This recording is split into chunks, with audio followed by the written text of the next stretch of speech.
The story begins by introducing us to our protagonist named Leon. He tells us that he was an ordinary university student. One day, his dog disconnected the alarm cable, causing him to oversleep. While rushing to get to class, he had a car accident and ended up meeting St. Peter.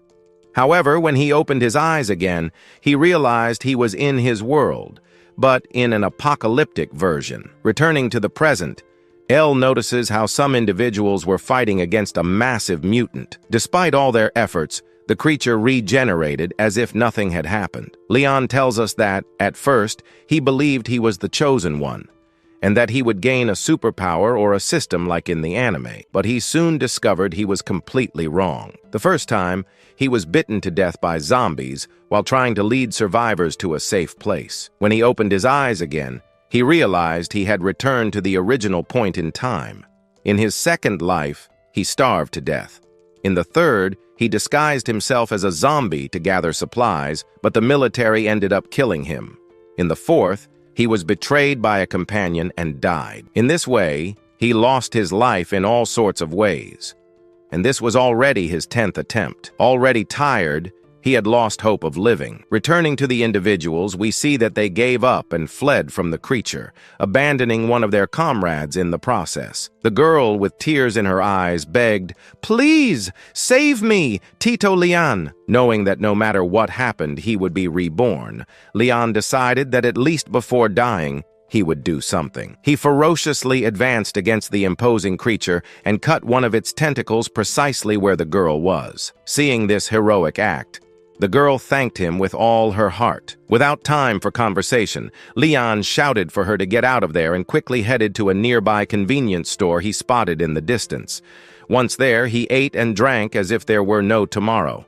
On the other hand, the people, seeing him enraged, prepared to eliminate him. But just as they were about to do so, Leon felt a sharp headache and fainted. When he opened his eyes again, he noticed the creature had disappeared, and as if that weren't enough, he was perfectly fine. Suddenly, a voice spoke to him and congratulated him for activating the apocalypse system. The voice introduced itself as Jin.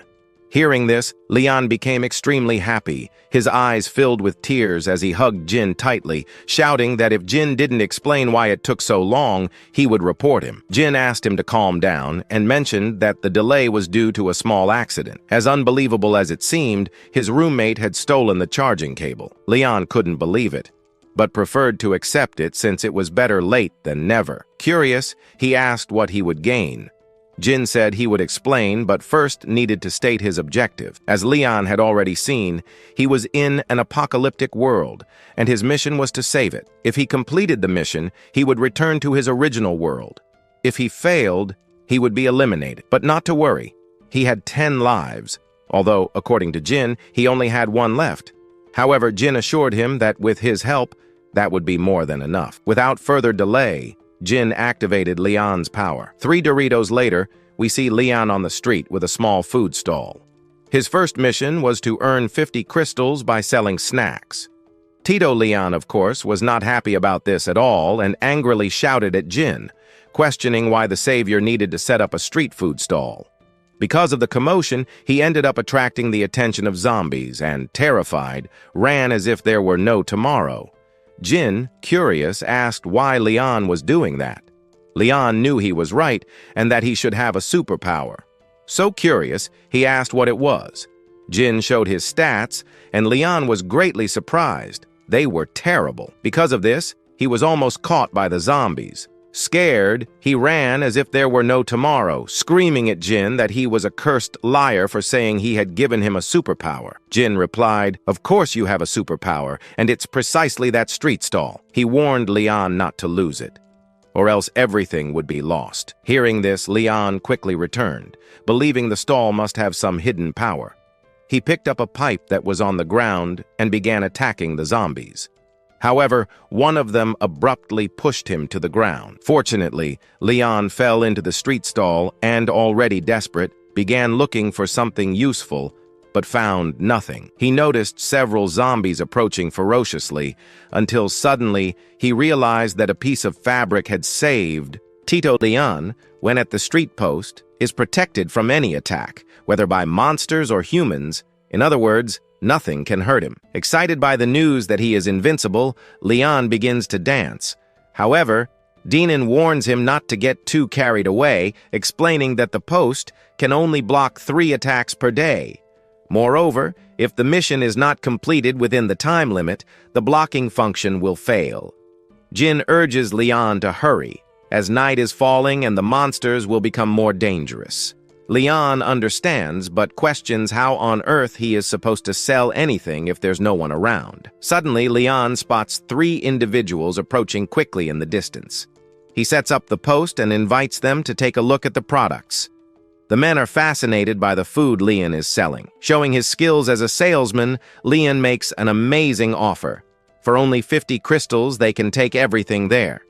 Upon hearing this, the men burst into laughter, mocking the fact that Leon is asking for money. They mention that they are in a good mood, and if Leon leaves immediately, they will spare his life. Realizing they don't have any money, Tito Leon takes his products back. This irritates the men, who believe Leon doesn't understand the situation and decide to eliminate him without further delay.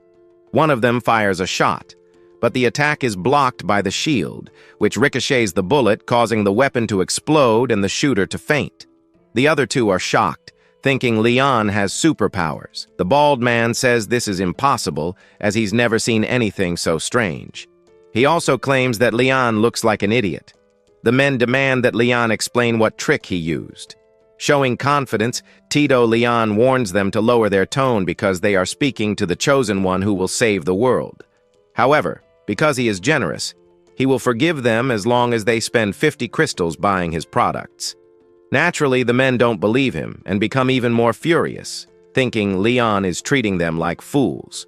Enraged, they decide to finish Leon off.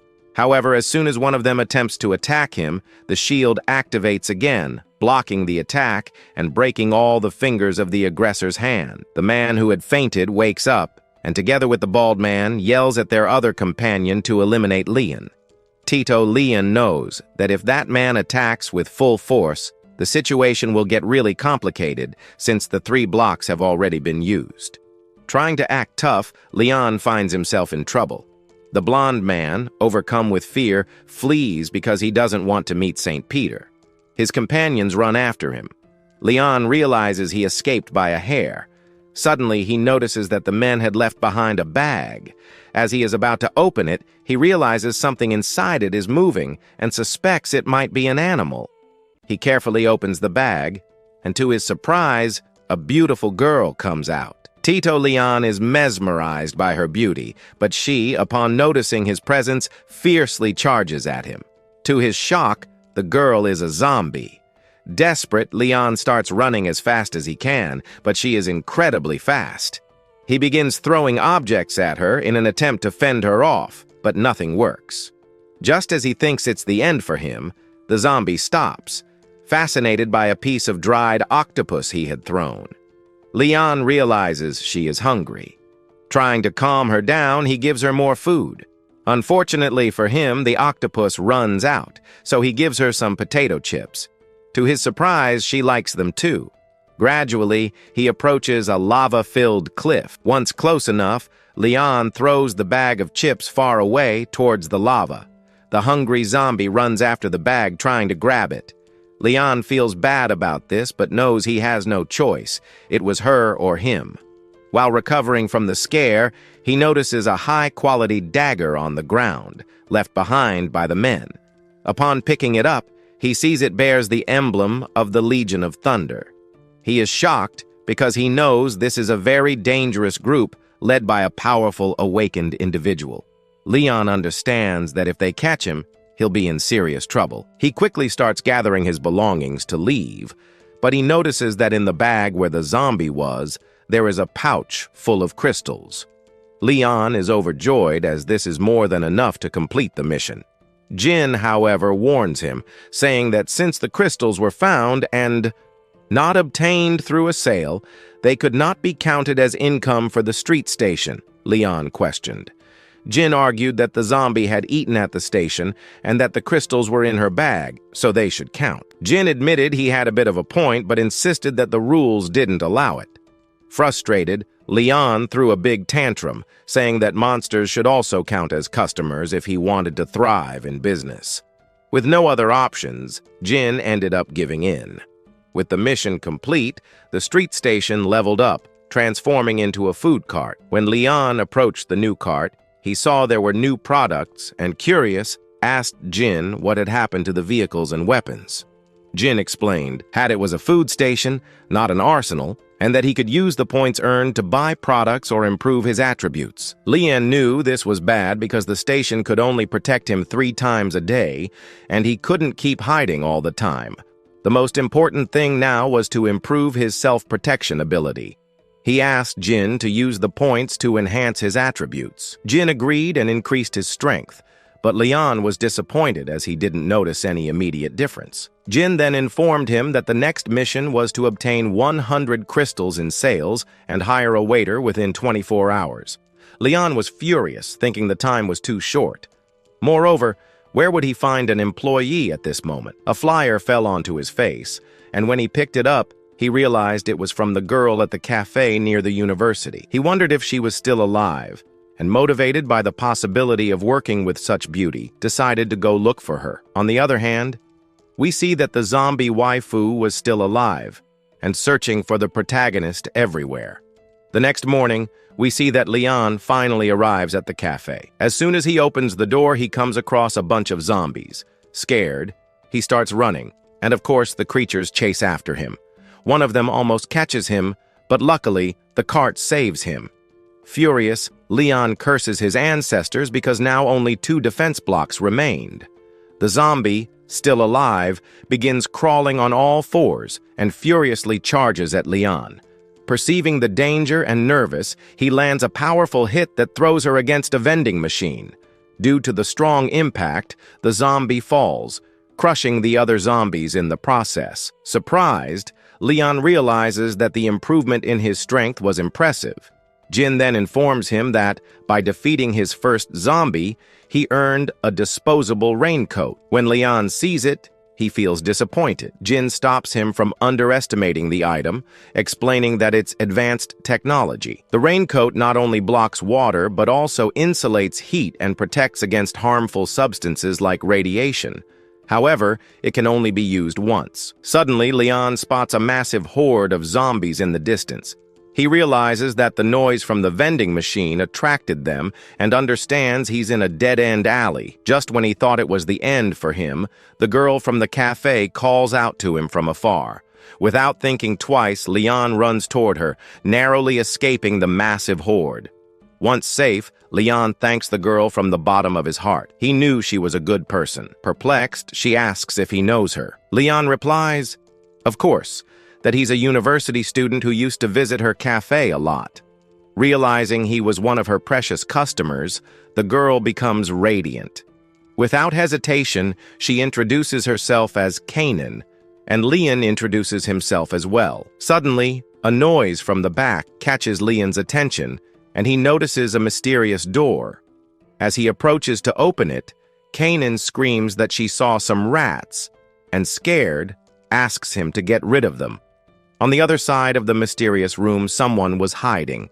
Returning to Leon, we see him holding Kanan firmly as she almost falls to the ground. Concerned, he asks what's going on. She explains that she's been stuck in that place for days and hasn't eaten anything, so she's very weak. Leon tells her not to worry and to wait a moment while he prepares a delicious meal for her. While he grabs the products, Kanan assumes a serious expression and murmurs to herself that all that food will be hers. She's surprised to see the large quantity of food and becomes euphoric, thinking she's found a big fish. However, upon grabbing an egg, she notices it mysteriously disappears. Confused, Kanan soon discovers that no one can steal from Leon. Annoyed, she thinks, in what she will do next. First, she plans to eliminate that fool, but when she goes to grab her dagger, she realizes it has also disappeared. At that moment, Leon questions her while holding the dagger. "Are you looking for this?" Kanan is not surprised to see him with the weapon. She realizes he took it while she was pretending to fall. Curious, Tito Leon asks if he can use the dagger, explaining that he doesn't have another one to cut the ingredients. Kanan, trying not to raise suspicion, says it's fine and asks him not to misunderstand her. She justifies that as a weak girl, she needs something to protect herself, and that he can return it as soon as he finishes. Leon, already done, replies, "Of course," and promises to return the dagger. But she asks him to be careful, as the dagger is very sharp. Nevertheless, Kanan, now with the dagger in hand, puts her plan into action and says that Leon will die for being so naive. However, to her bad luck, her attack is blocked by the cart. Surprised, Kanan realizes he has some kind of superpower. She composes herself seriously and prepares one of her powerful fire kicks. Leon, even though he seems like a fool and distrusts everyone, has always been alert. He quickly neutralizes her using pepper spray. Like a good watchdog, he starts sprinkling salt on her while shouting for the others to leave the room. Otherwise, he threatens to finish off their companion. Suddenly, two little ones leave the room, screaming for him to let go of their boss and claiming they're not afraid of him, promising to defeat him for hurting her. Obviously, the result is a total disaster. Leon comments that if no one educates them, they will become criminals when they grow up. Kanan, as best as she can, gets up and yells at him not to hurt the children, saying that if he's going to attack someone, he should come straight at her. Tito Leon agrees and, without delay, throws the little ones at her. 3 minutes later, we see that he has tied up all three of them, and comments that it seems many people have already fallen into her trap. Kanan, confident, says she had never failed before, but, curious, asks how he noticed the trick. Leon replies that only fools would fall for such an obvious trap. He explains that since he arrived, he noticed several packages and empty cans on the floor, even though she claimed she hadn't eaten in 5 days. Moreover, there was a fresh blood stain, but she had no visible wounds. It was obvious they had attacked other people. A boy named Canned shouts that those people deserved it for trying to take advantage of their boss. On the other hand, a girl named Yuna mentions that they never hurt good people, only the bad ones like Leon. This makes the protagonist feel bad because he doesn't consider himself a bad person. Kanan comments that in the apocalypse, it's hard to blame anyone for trying to survive. Tito Leon agrees, but says that now that they're in his hands, he also can't be blamed for what he's going to do to them. He threatens, saying it's been a long time since he's eaten fresh meat. The two little ones begin to cry, believing they're about to be devoured. Obviously, it was a lie. Leon just wanted to scare them. Kanan asks him to let them go, saying he can eat her instead of them. Kang and Yuna refuse to abandon her, saying he should eat them and free their boss. Witnessing such loyalty, Tito Leon starts to feel a bit bad. Suddenly, Yuna begins to cough. Kanan begs Leon to release her, explaining that she's hurt and the ropes are making it hard for her to breathe. Leon shouts, asking if she thinks he's stupid, suspecting that as soon as he releases her, she'll try to attack him. He is impressed with the girl's acting talent. Even so, the little ones insist they're not lying and beg him to free her quickly, or Yuna might die. Still hesitant, Tito Leon asks Jin to assess the girl. Jin agrees and after finishing informs that the child has a severe infection and, if not treated immediately, she has at most 3 days to live. Suddenly, Yuna starts gasping. Without delay, Leon frees them and watches as the girl collapses. Sometime later, we see that they've replaced her dressings.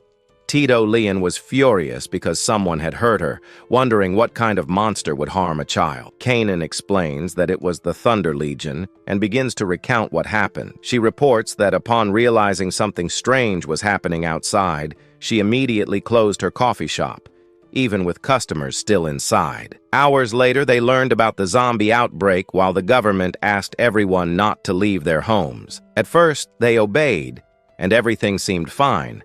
But as soon as the food began to run out, the true nature of humanity was revealed, where a man stole food from. Little Yuna, with the excuse that she was small, was given only a little food, and she told her mother, named Lura, that she didn't care if she agreed or not. Kanga, seeing this, bit the man to make him give the food back to her little sister.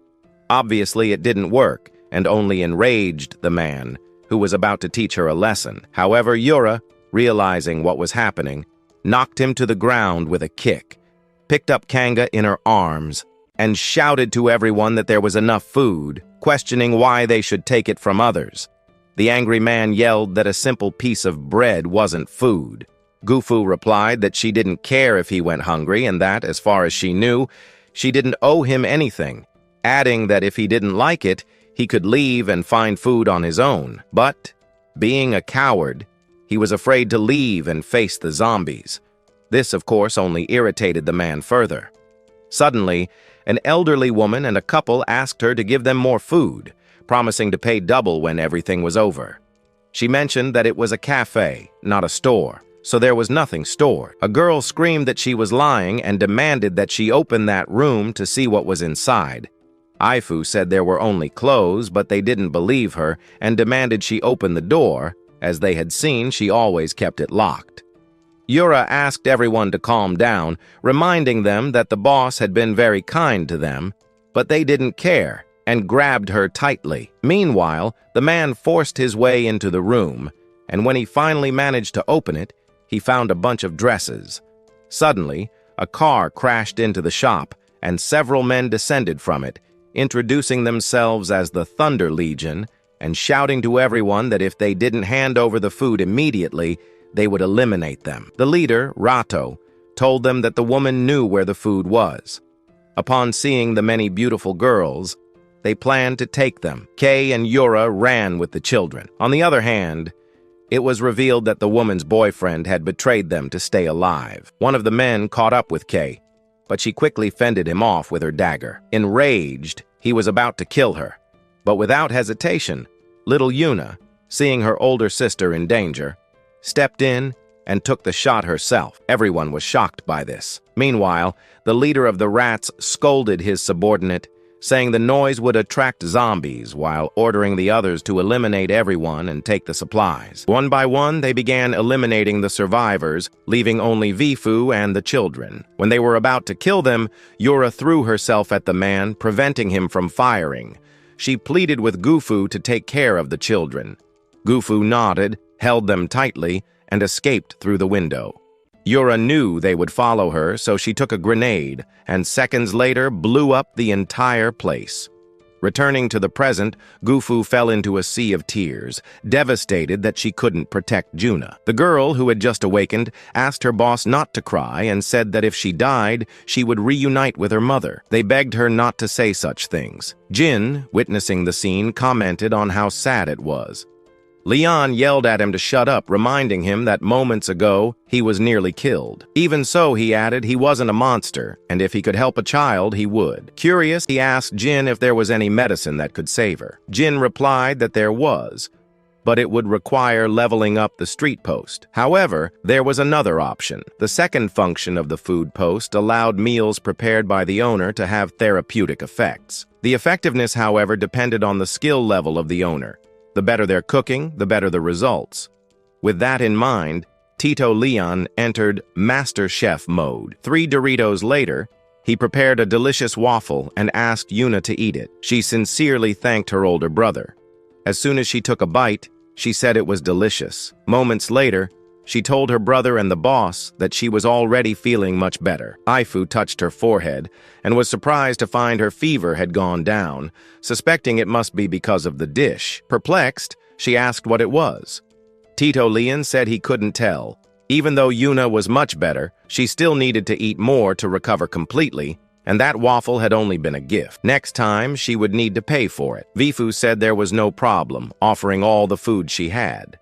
Tito Leon replied that he already had plenty of food, and what he really wanted was her. The boys, hearing this, refused and shouted that he must be a bad man. Leon, knowing they had misunderstood, seriously clarified that what he wanted was for her to work for him and reassured her he would provide food and lodging. Ifu and the boys knew it was a good offer, so they eventually agreed. A few minutes later, he handed her a contract. When Tito Leon read it, he became irritated, as the foolish woman had demanded vacations and many other things. He yelled, asking if she thought he was an idiot. Suddenly, a group of individuals entered the place. A masked man told his companions that his nose never failed him, and the delicious smell was coming from there. He noticed they wanted to take his sister's waffle and wouldn't allow it. Leon noticed this as well and stood between them. The man shouted if they wanted to fight, and Tito Leon replied that no, but if he was hungry, he could prepare one for him. The man named Feng asked his boss, John, for permission to try it. Protagonist: what is the price? I knew it wouldn't be free. Tito Leon suspects these types have a lot of crystals. While browsing the menu, John is surprised to see that a waffle costs 10 crystals. Tito Leon mentions that it's not easy to make a living in the apocalypse and that this is a fair price. John knows he's right and orders 10 waffles. While Tito Leon prepares them, someone grabs John's arm and asks him to wait a moment. We see that person getting nervous, and their coordinator laughs because the boss's old problem is back. Every time he sees a pretty woman, he gets shy. He knew he made the right decision hiring that girl. Without further delay, the boss activates his Master Chef skill and 3 Doritos. Then we see the group fascinated as they taste the delicious waffles. Being a man of his word, John pays and curiously asks what else they have. Tito Leon mentions they have everything: fried chicken, roast meat, sodas, among many other things. Amazed, John orders 10 of each. Tito Leon apologizes, but explains that he doesn't have enough supplies for such a large order. John says not to worry, just tell him what he needs, and he'll bring it. Tito Leon tells his boss it seems this guy is a big deal. If they can secure supplies from him, they wouldn't need to take risks to find them. Tito Leon knew he was right, but just as he was about to speak, a boy arrives, saying that Shen and the others have just returned, and they're badly injured. Tito Leon is shocked to realize they're the same guys John fought with. Curious, he asks his men who attacked them. They mention they don't know, but it was some crazy guy yelling he was the chosen one. They obviously didn't believe him. But when they attacked, some kind of barrier repelled their blows. John is surprised because he's never heard of such a power. Suddenly, he realizes it's similar to what happened when he attacked you. Looking at him, he realizes it was indeed him trying to escape. Furious, John declares he'll eliminate him and won't let anyone hurt his group, the Thunder Legion. Upon hearing this, someone asks if he's the boss, and John responds yes, adding that if they need anything, they shouldn't hesitate to ask. Suddenly, the kids attack him, screaming that his men hurt their boss and mother. John easily stops them. On the other hand, Feng says that although they're thieves, they never hurt women or children. Tito Leon doesn't believe this and angrily shouts for him to let the kids go. Feng does as requested, and we see Tito Leon start launching simultaneous attacks. Tito Leon easily dodges them. When Tito Leon sees his men staying calm, he shouts for their help, but they refuse, saying he needs to overcome his psychological issue with women on his own. While they fight, we see some kind of tentacles observing them from the ceiling. Back to our protagonist, we see him remembering that he only has 1 block left. Not wanting to flee with Jesus, he considers escaping, but suddenly the men recognize him and shout to their boss that he's the one who hurt them. Hearing this, John gets furious and easily sends one flying. Angrily, he shouts at Tito Leon that he not only hurt his brothers, but also stole their crystals, so he must pay with his life. The men shout that their boss isn't afraid of him and will defeat him. Meanwhile, Feng says that their boss is a real man, unlike others who can't even look a woman in the eye. Tito Leon yells at them to shut up because they're only making him angrier. We then see Tito Leon destroy the ground with a single strike. Both the men and Kanan knew that guy was a monster. Feng says her boss is super powerful, and now they know who they've offended. Tito Leon has no choice but to dodge the attacks, knowing that if he takes even 1 hit, he's out. However, he fails to dodge in time and has no option but to block the attack as best as he can. Still, that single blow makes him spit blood. John acknowledges that he's tough because he withstood one of his punches, but he's still not his match. John gets serious and lands another blow, slamming him harshly against the wall. Tito Leon knows that at this rate, he'll die. His only chance of survival is reaching the cart. The stronger the blow, the greater the recoil effect. Meanwhile, something fiercely launches itself at him, passes between his legs, and like a dog, pulls at his pants to buy time, everyone watching. The scene bursts into laughter. This, of course, didn't please Tito On, who wanted to pulverize that fool for such humiliation. On the other hand, someone took advantage of everyone being distracted to make the big guy release the boss, quickly grabbed their dagger, and was about to eliminate On because, thanks to him, they no longer had their mother. Well, they wouldn't allow the boss to get hurt. With no other choice, they opened fire. Tito Leon, realizing this, threw the cart, because if he didn't, the boy would die. He barely managed to save Ka, but because of that, he knew he'd get in trouble, and it was the result of trying to play the hero. Suddenly, a strong explosion occurs, and out of it emerges Vaifus, a beastdurs called Zru, who with a powerful punch sends flying through the air. Everyone is stunned, wondering where that woman came from. Chan screams that she's a zombie they had captured. The others, upon hearing she was a monster, start shooting, but it's useless. Poro dodges everything with ease.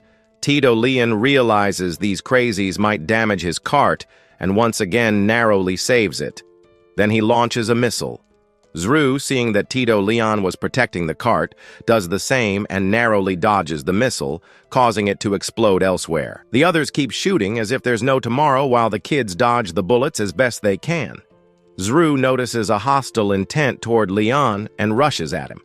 The rest of the group wonders why that thing is only following him. Suddenly, they notice hundreds of tentacles descending. Izru lets herself be captured, being abruptly slammed against the wall of the hole caused by the missile explosion. From it emerges the mutant people who appeared at the beginning. That was why they were targeting Tito Leon. Ju shouts to her allies to open fire because the creature was mutated. They obey, but fighting the creature is difficult. Meanwhile, the kids approach Zru. Leon notices she was trying to save him and wonders why. Suddenly, she hands him the bag of chips he had thrown. Leon feels disgusted with himself for having tried to eliminate her, but she saved him. He asks Jan if she was really a zombie because she seemed to understand him. Jan analyzes and confirms that she is, but explains that she seems to have evolved due to special brain functions. Her IQ was equivalent to that of a 5-year-old child. Meanwhile, the children are saddened to see her suffering and don't want her to die because she was a good zombie. Kay explains that it would be hard for her to survive because her spine was broken. Tito Leon knew he couldn't let her die because she saved him, and he wanted to repay her. The problem was that being a zombie, normal medicine wouldn't work on her. However, if he defeated the mutant people, he could obtain a level 2 crystal, and maybe that would help find a cure. Meanwhile, Dion's men kept shooting the creature, but realized it made no difference. Chan shouts for his companions to step back and launches a missile.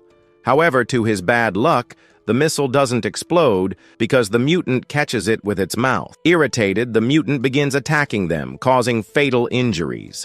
As if that weren't enough, it spits corrosive liquid, causing unbearable pain. Titan, realizing the situation, like a true alpha male, grabs a massive rock and tells the kids to hide.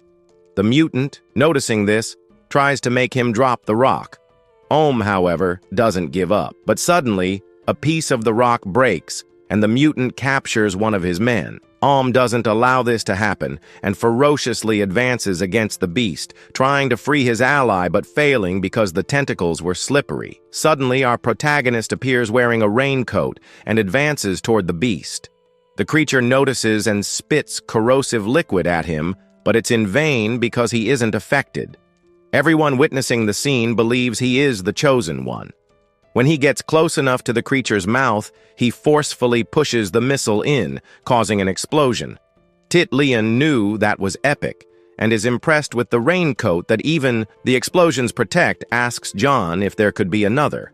Jan explains that the rewards were random, but all very good. Leon understands, quickly grabs the level 2 crystal, and upon defeating the mutant people, receives a healing candy and a recipe book.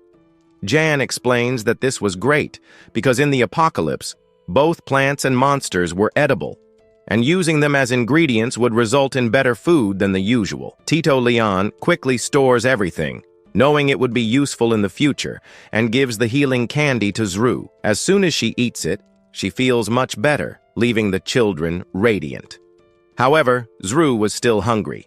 Yang, with no other option, gives her more fries as she kept asking for more food. Those observing knew he was a very reliable man. On the other hand, Kang asks Yuna to stay away from her because she might bite her. Simu notices she had food on her face and licks it off like a puppy. He also starts following Kei, who, embarrassed, runs as if there were no tomorrow. Little Jonah laughs because her brother is healed. Seeing that Kuro was with the zombie, asks Tito Leon to heal his men quickly because their wounds are very serious and they won't last much longer. Leon yells, asking if he's giving him an order, and reminds him that he is not his subordinate. Then apologizes and mentions that if Leon heals his men, he will be rewarded. Tito Leon would obviously accept, but suddenly, Kei throws him aside and yells at John that they will not help them because thanks to him, the mother of those kids is dead. John repeats that it wasn't them, as they don't harm women and children, and if it happened, maybe the person in question wasn't good. Kang and Yuna scream at them to shut up, stating that their mother was very good. Tito Leon then mentions that John is telling the truth and points out to Kang that something fell out of his pocket. Looking at it, he sees the symbol of the men who attacked them and asks to examine a dagger. On it, there's the emblem of the Thunder Legion. As they can see, it's completely different. So the people who attacked them must be impersonating the Thunder Legion. John agrees and now understands why they were being attacked. Kang and Yuna feel sad because they don't know who the real culprits are or how to get revenge. Kei says they won't because their mother wanted them to live. They look at each other and know he's right. On the other hand, Feng becomes furious because those idiots are impersonating them and promises to destroy them. Due to his severe injuries, he spits blood. John tells Leon that everything is now clear and asks him to please save his brothers, paying immediately to have them healed. Leon accepts, but upon starting to prepare the food, notices that several ingredients are spoiled. He knows that if he refuses now, he'll be turned to dust. However, he remembers that he has a new recipe book. He looks for a dish with the ingredients he has and finds a recipe for octopus. He activates his master chef mode and prepares a delicious dish.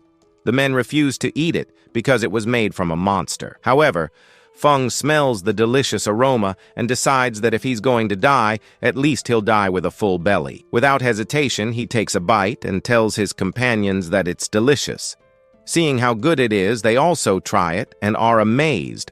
Not only was the taste incredible, but all their wounds were healed, and now they're full of energy. With everyone getting along, Langa takes the opportunity to negotiate supplies with John. The companions tell the boss not to accept, because thanks to him, they're injured. Tito Leon, tired, yells at them to shut up and attacks them because they wanted to rob him. They admit that he's right, but explain that they're professional thieves and couldn't let such an opportunity pass. Leon then asks why they captured the girl if they supposedly don't attack women, and even though she's a zombie, she's still a girl. They respond that they did it because of the boss, who, embarrassed, yells asking what they're talking about. They explain that they know he's afraid of women, so they captured the zombie to help him overcome his fear, promising they only had good intentions. Ju yells at them to shut up, saying they make him look like a pervert, and gives them a beating. Suddenly, Jin mentions to Ian that they need to hire a waitress to complete the mission. He explains that the signature of both is required to complete the process, and the person must also wear the exclusive uniform. Tito Leon, like an obedient dog, begins to imagine how Kian would look in the uniform. Jin, seeing that he was distracted, asks him to take the system seriously and hands over the uniform. Leon starts praying because it was something simple, and without hesitation he hands the outfits to the others. Kanan quickly begins undressing to put it on, while Tito Lan, realizing this, asks her to do it elsewhere because many people are watching. But she doesn't care. John, who can't resist anymore, faints, and as if that weren't enough, starts bleeding from his nose. Tito Leon asks Kian to pay attention, but suddenly a piece of dough falls on his. Perplexed, he wonders where the hell that came from, and when he looks at Kanan, he is greatly surprised to see that it was a man. Tito Leon curses his ancestors. Kanan, noticing his silence, mentions that he never said he was a woman. Tito agrees, but argues that dressed like that, anyone could misinterpret.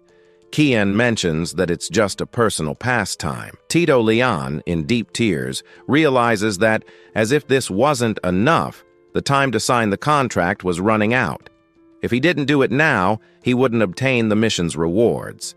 He asks Kian to sign, but was inwardly cursing his ancestors for his bad luck, as other heroes were surrounded by beauties in their groups, while he had a man dressed as a woman and 2 children. When he was about to sign, Kanan Zru appears and snatches the contract from his hands.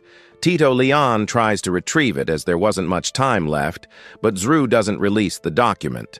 When he finally does, it's revealed that there's a bite mark on it, and because of this, the contract is validated, making Kana the new assistant of a supposed street food vendor. Despite now having a pretty girl, he also didn't want zombies around. After some time, Kian was annoyed because Tito was sad about having him in the group, but at the same time, didn't even want a zombie. Tito mentions that, in truth, he didn't want anyone there. Curious, Kanan asks what they would do since no one else could live in that place. Kanan mentions that John would take them to his base and says there's a doctor who could treat Juna. Tito Leon cheers up because, despite being thieves, they were no longer just people, and the children would be safe with them. Suddenly, Juna mentions that her zombie sister had dropped something and hands it to Tito Leon. He realizes it was the employee badge and discovers her name. John then gives him the address of his base in case he needs anything. Tito is surprised to realize it was Prison Kingan, which he knew to be a heavily protected place and ideal for rebuilding their lives. Kanan, hearing this, comments that his boss is very smart and likes men like that. Tito, still shocked by the situation, reflects on everything, but suddenly, he remembers that the lock hadn't been activated.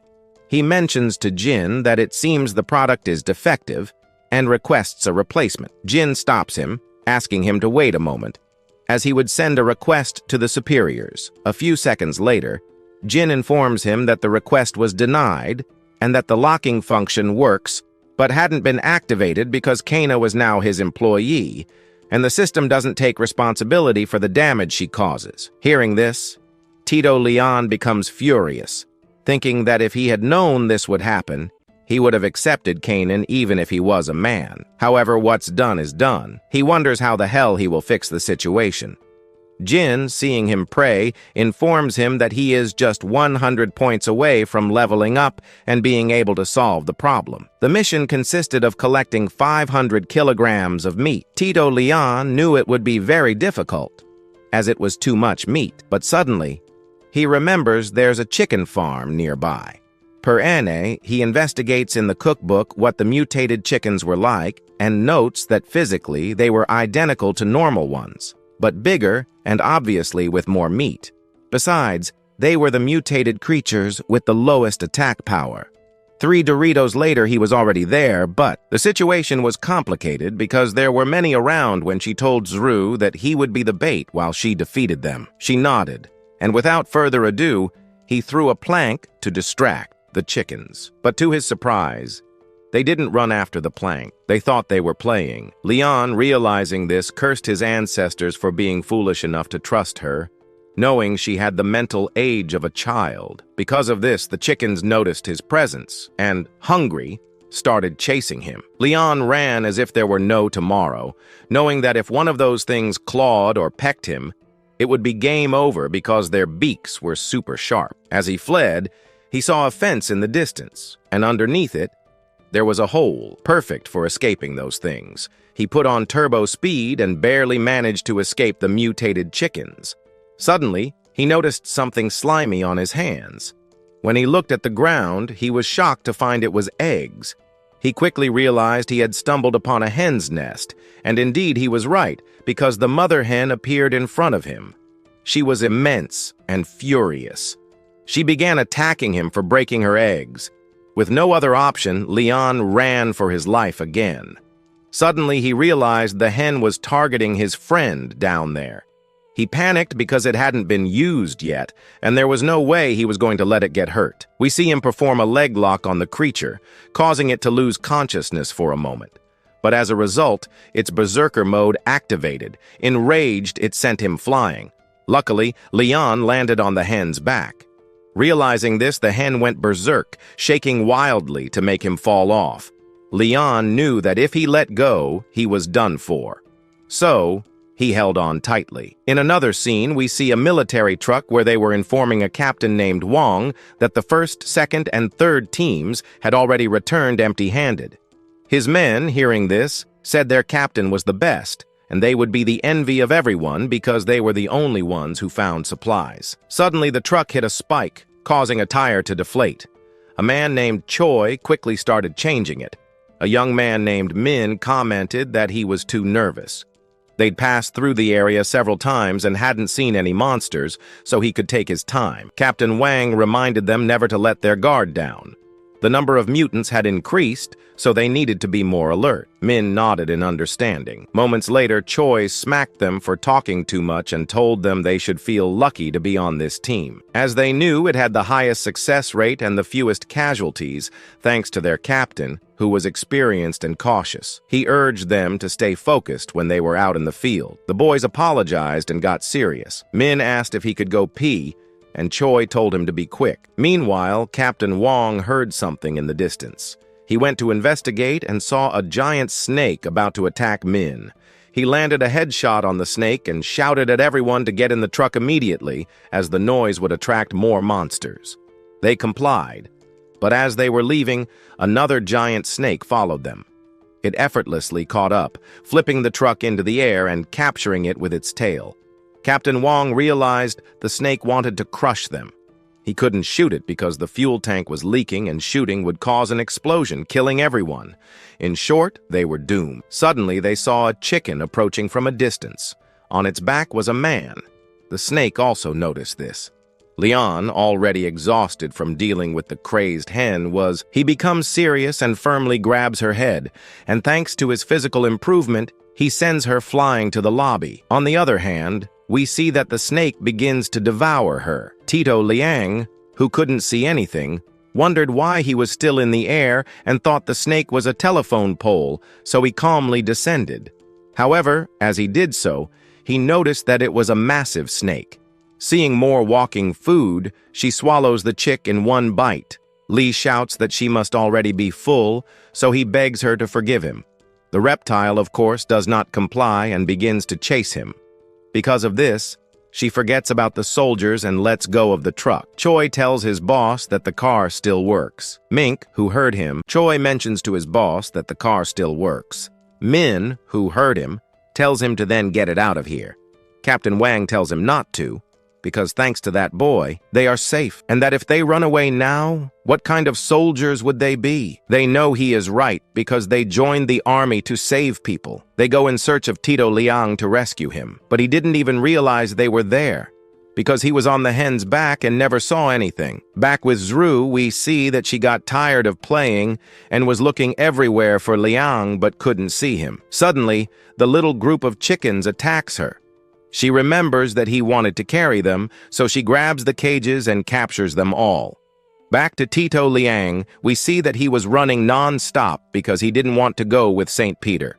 He begs Jin to help him. Jin tells him he would like to, but he has no way of doing so, and the only way is with the food stall. Finally, we see that the ferocious creature catches him. Tito Liang gives in and awaits his tragic fate. Just as he is about to be devoured, the beautiful shrew appears and abruptly hits the snake with her chicken cage, defeating it. Tito Liang, seeing that she saved him, thanks her with all his heart and knows that he must teach her to distinguish between play and work so that this doesn't happen next time. Jin congratulates him for completing the mission of collecting the 500 kilograms of meat, and thanks to that, he gets the 100 points he was missing for the food stall upgrade. We see that he goes from a street cart to a full food truck, where we left off the previous episode after Zru defeated the mutant snake. Lee manages to collect the 500 kilograms of meat, and thanks to that, the system rewards him with a street food truck. He, of course, is amazed when he sees it and gets a bit sentimental because now he won't have to sleep outdoors. He thanks Jin for it. Jin tells him it's because of his excellent work and that since he completed the mission so quickly, he gets an additional reward.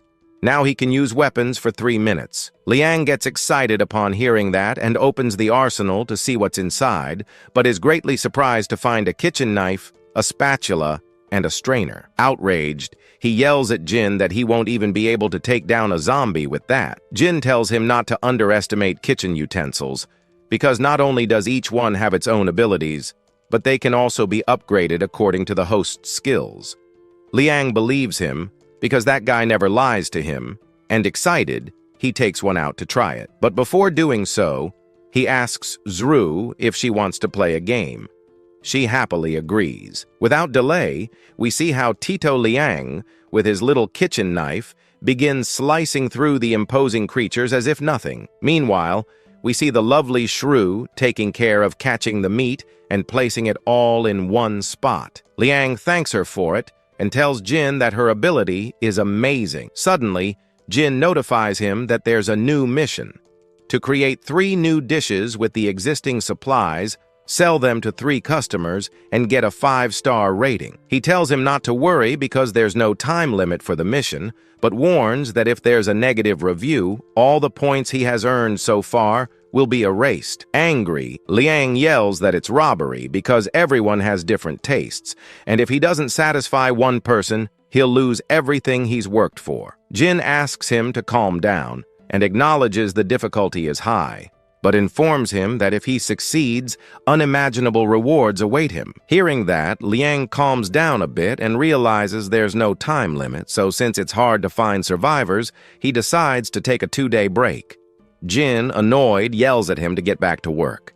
Liang, like a true rebel, tells him no, because if he's going to lose everything because of a random person, he might as well enjoy his truck a little.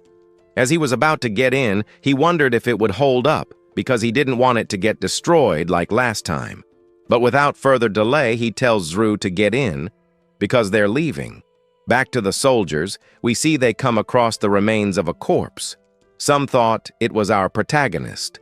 Captain Wang tells them those bones are too big to be human, so the boy must still be alive. Suddenly, Cho yells to his lord to come immediately because he found something big. He follows, and comes across the remains of the imposing reptile, and also of some birds but none from a human, and they wondered what could have taken out those creatures. Captain Wang, very serious, wondered if maybe it was that guy, because there was no trace of him. Back to Tito Liang, we see he was super happy, calmly driving through the forest.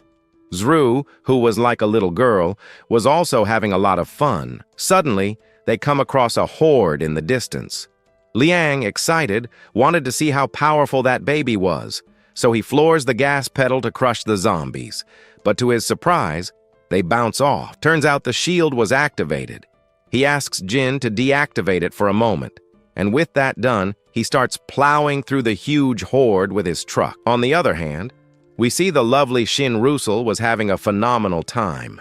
As night falls, we see Lee taking a little shower, and upon feeling the hot water, he gets a bit sentimental because it had been a long time since he last bathed. Suddenly, he feels like someone is watching him and nervously moves the curtain, but sees no one, thinking maybe he's just a bit paranoid and keeps showering peacefully. But once again, he feels like someone is watching him and notices a shadow behind the curtain.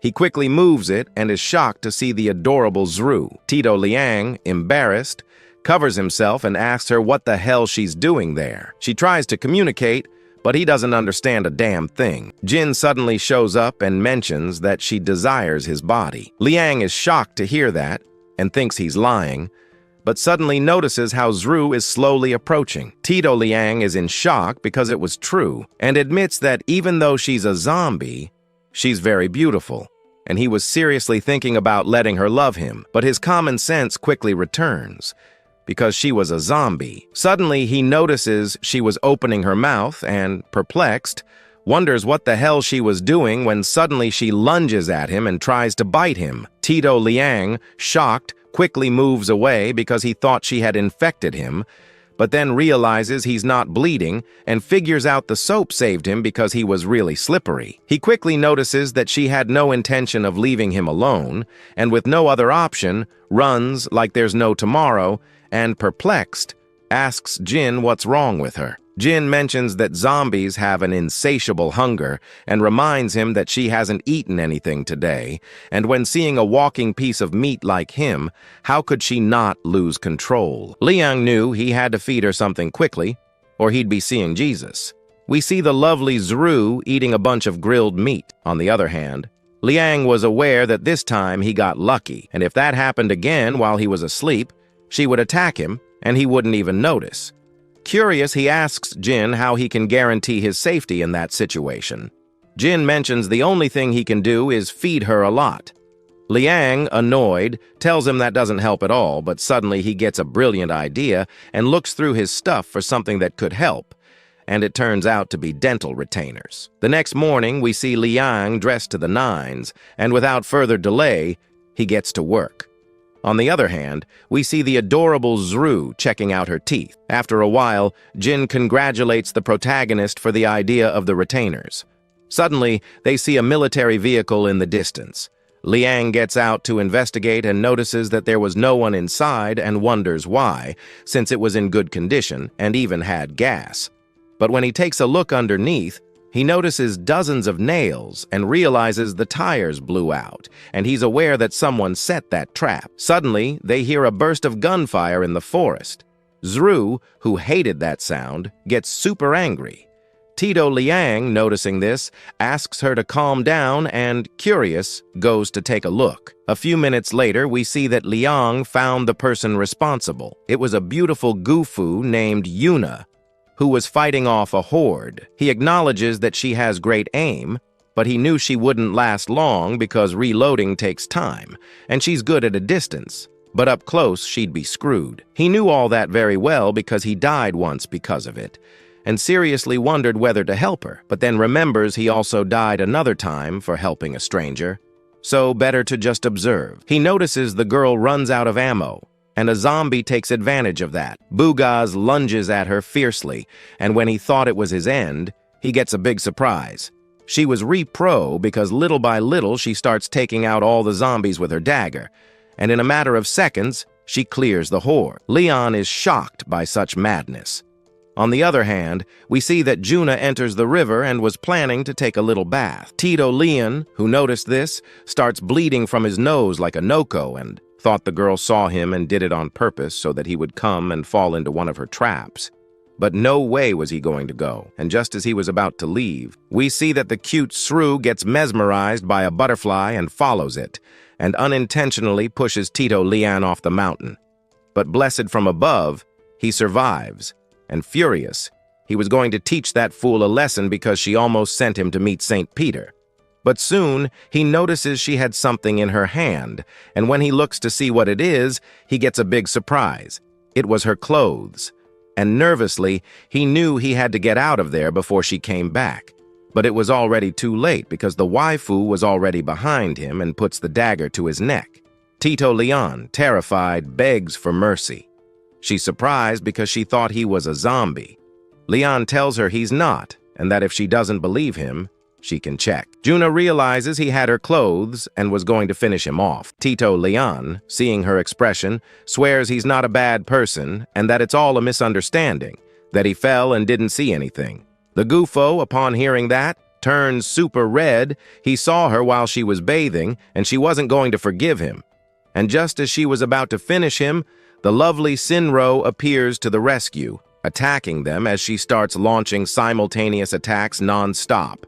And Juna, who was repro, dodged everything with no problem.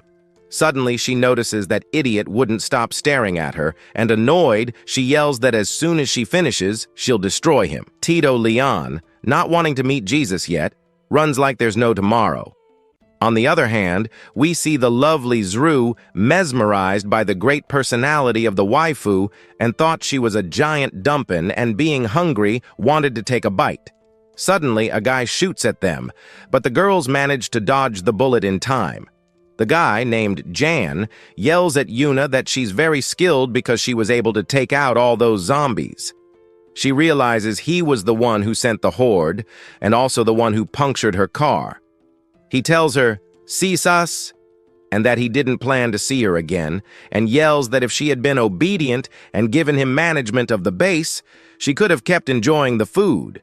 And since she didn't, she shouldn't blame him for wanting to finish them off. Right away, he tells his guys to open fire, but they don't land a single hit. The reason is that Yuna quickly hid in some bushes and immediately flees to the other side.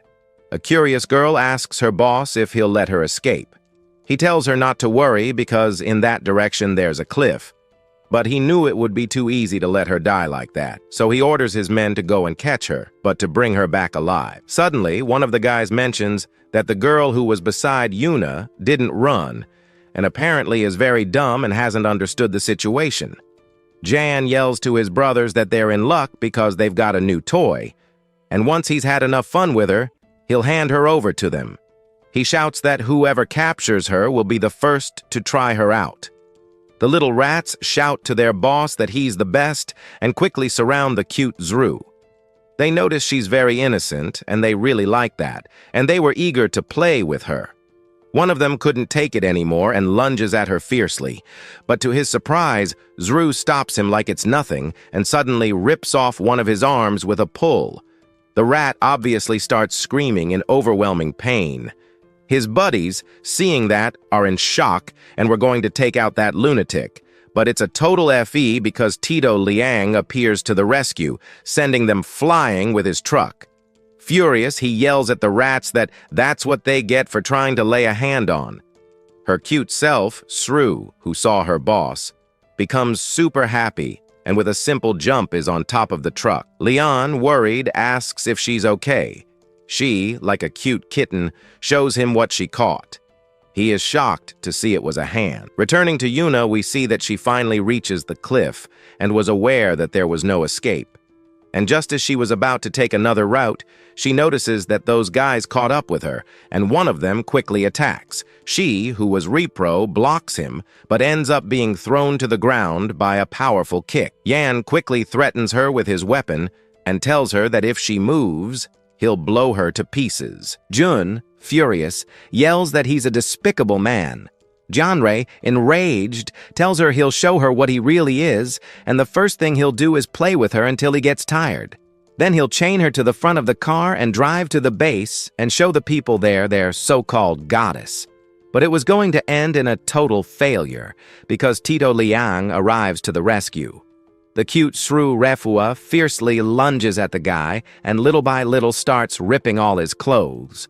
The little rat, scared, yells at his guys to save him. On the other hand, Tito Leon yells at Yuna to quickly get in the car. She is surprised, but ends up accepting his help. Returning to where we left off in the previous episode, Liang yells at Yuna to get in the car quickly.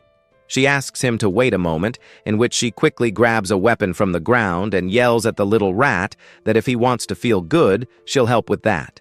And without further delay, she opens fire, aiming at his little friend. The guy barely dodges the shot, but due to the fright, he wets his pants. Gufo, realizing this, bursts out laughing, and since she had no more ammo, she quickly gets in the car. Tito Liang, seeing the cute Zru outside, yells at her to get in quickly. She, of course, obeys her boss, and once that's done, he floors the accelerator.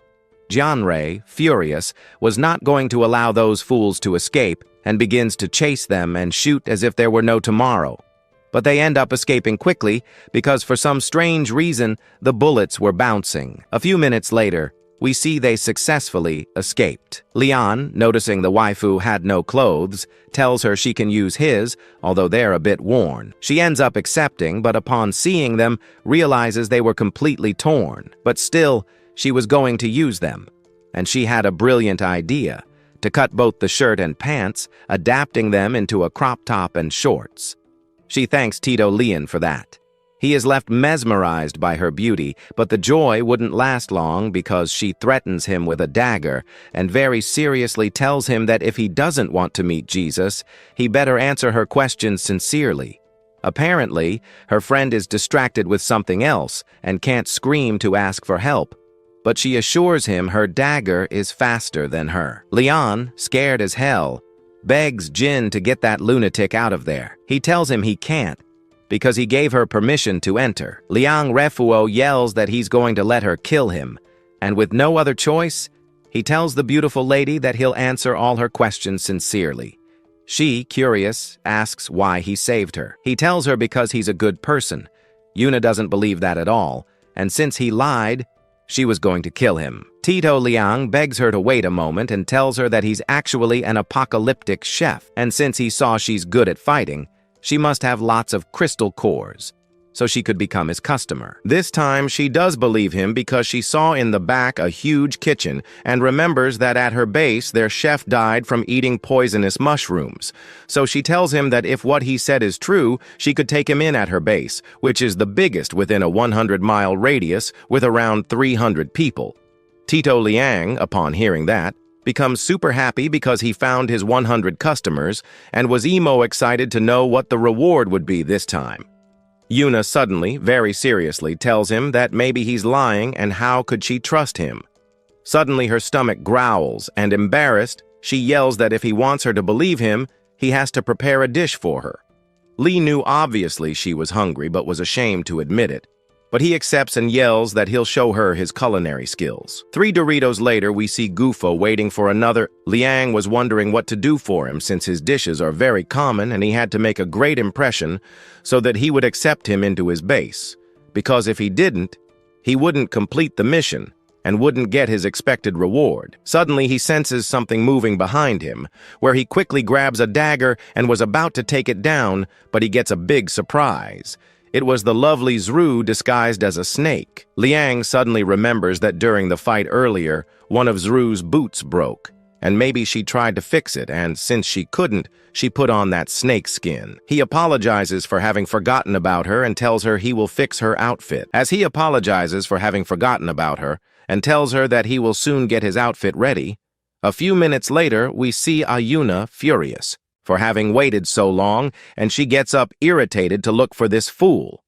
On the other hand, we see that Tito Liang had just finished sewing Zru's boot and asks her to try it on. She is extremely happy to see that it is as good as new. Yuna, who has noticed this, mentions that she did not expect him to know how to sew. He tells her that since his parents were busy with work, his grandmother raised him and he learned it from her, and he thinks that if she were alive, the monsters would be afraid of her. She tells him that people say that children raised by older people are lucky. He tells her that not at all, because his grandparents scolded him for everything, and that if she wants that luck, she, very seriously, mentions that if it were possible, yes, because both she and her brother are orphans and were raised in an orphanage, they never knew their parents. Liang, upon hearing this, falls into a deep silence. Yuna, who has noticed this, quickly changes the subject, demanding her food, but suddenly begins to sneeze non-stop.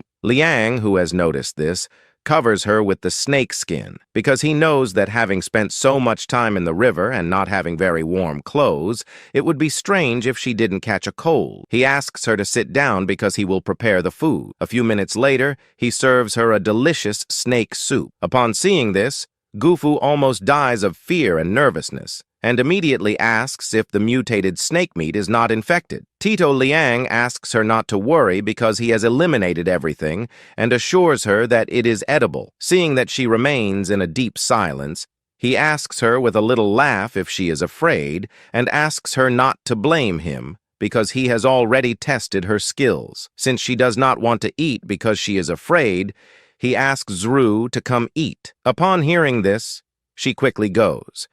Jonah, who hated being called a coward, says she's going to eat it and, without further ado, tries a spoonful. We see that she is instantly fascinated because the meat is delicious and tender, and the broth is succulent.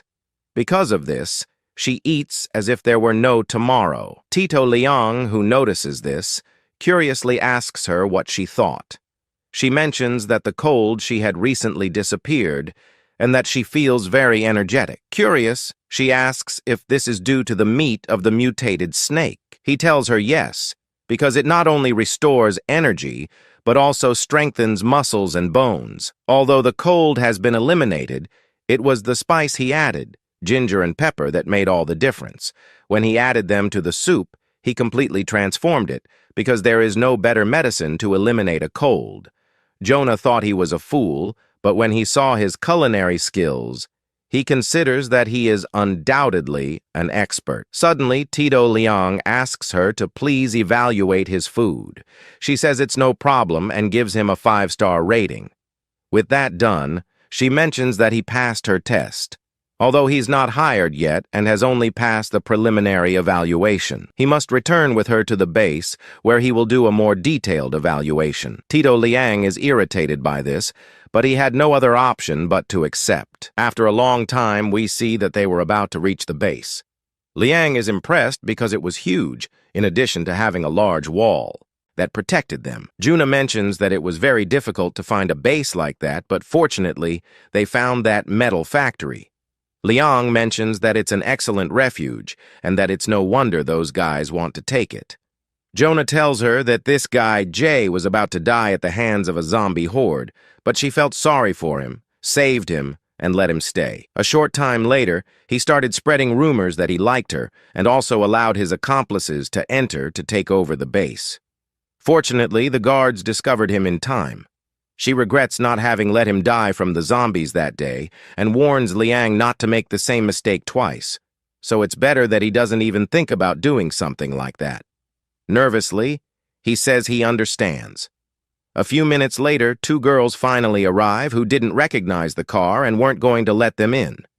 Yuna, who noticed this, shows herself, and thanks to that, they are allowed to pass immediately. Her friends named Kanan and El Ru, curious, ask their boss what happened to her car and her clothes, and above all, who those guys were. She tells them that they saved her. It turns out that that little group attacked her when she was coming back, and although she got rid of them, she wasn't able to get the car and the supplies back. The waifus, upon hearing this, get furious and swear that if they see that guy, they will destroy him. Now a little calmer, curious, they ask their boss what she intends to do with him. Those guys. She mentions that they will be her new chefs, and that she has tasted their food, and it is certainly very good. Since they still have the wild boar meat, she asks them to go get it from the warehouse along with the vegetables and asks Tito Liang to please prepare one of her delicious dishes. Changing scenes, we see a girl named Yan disgusted by tasting the wild boar meat. A boy named Shen asks her not to worry and that he will get something more delicious.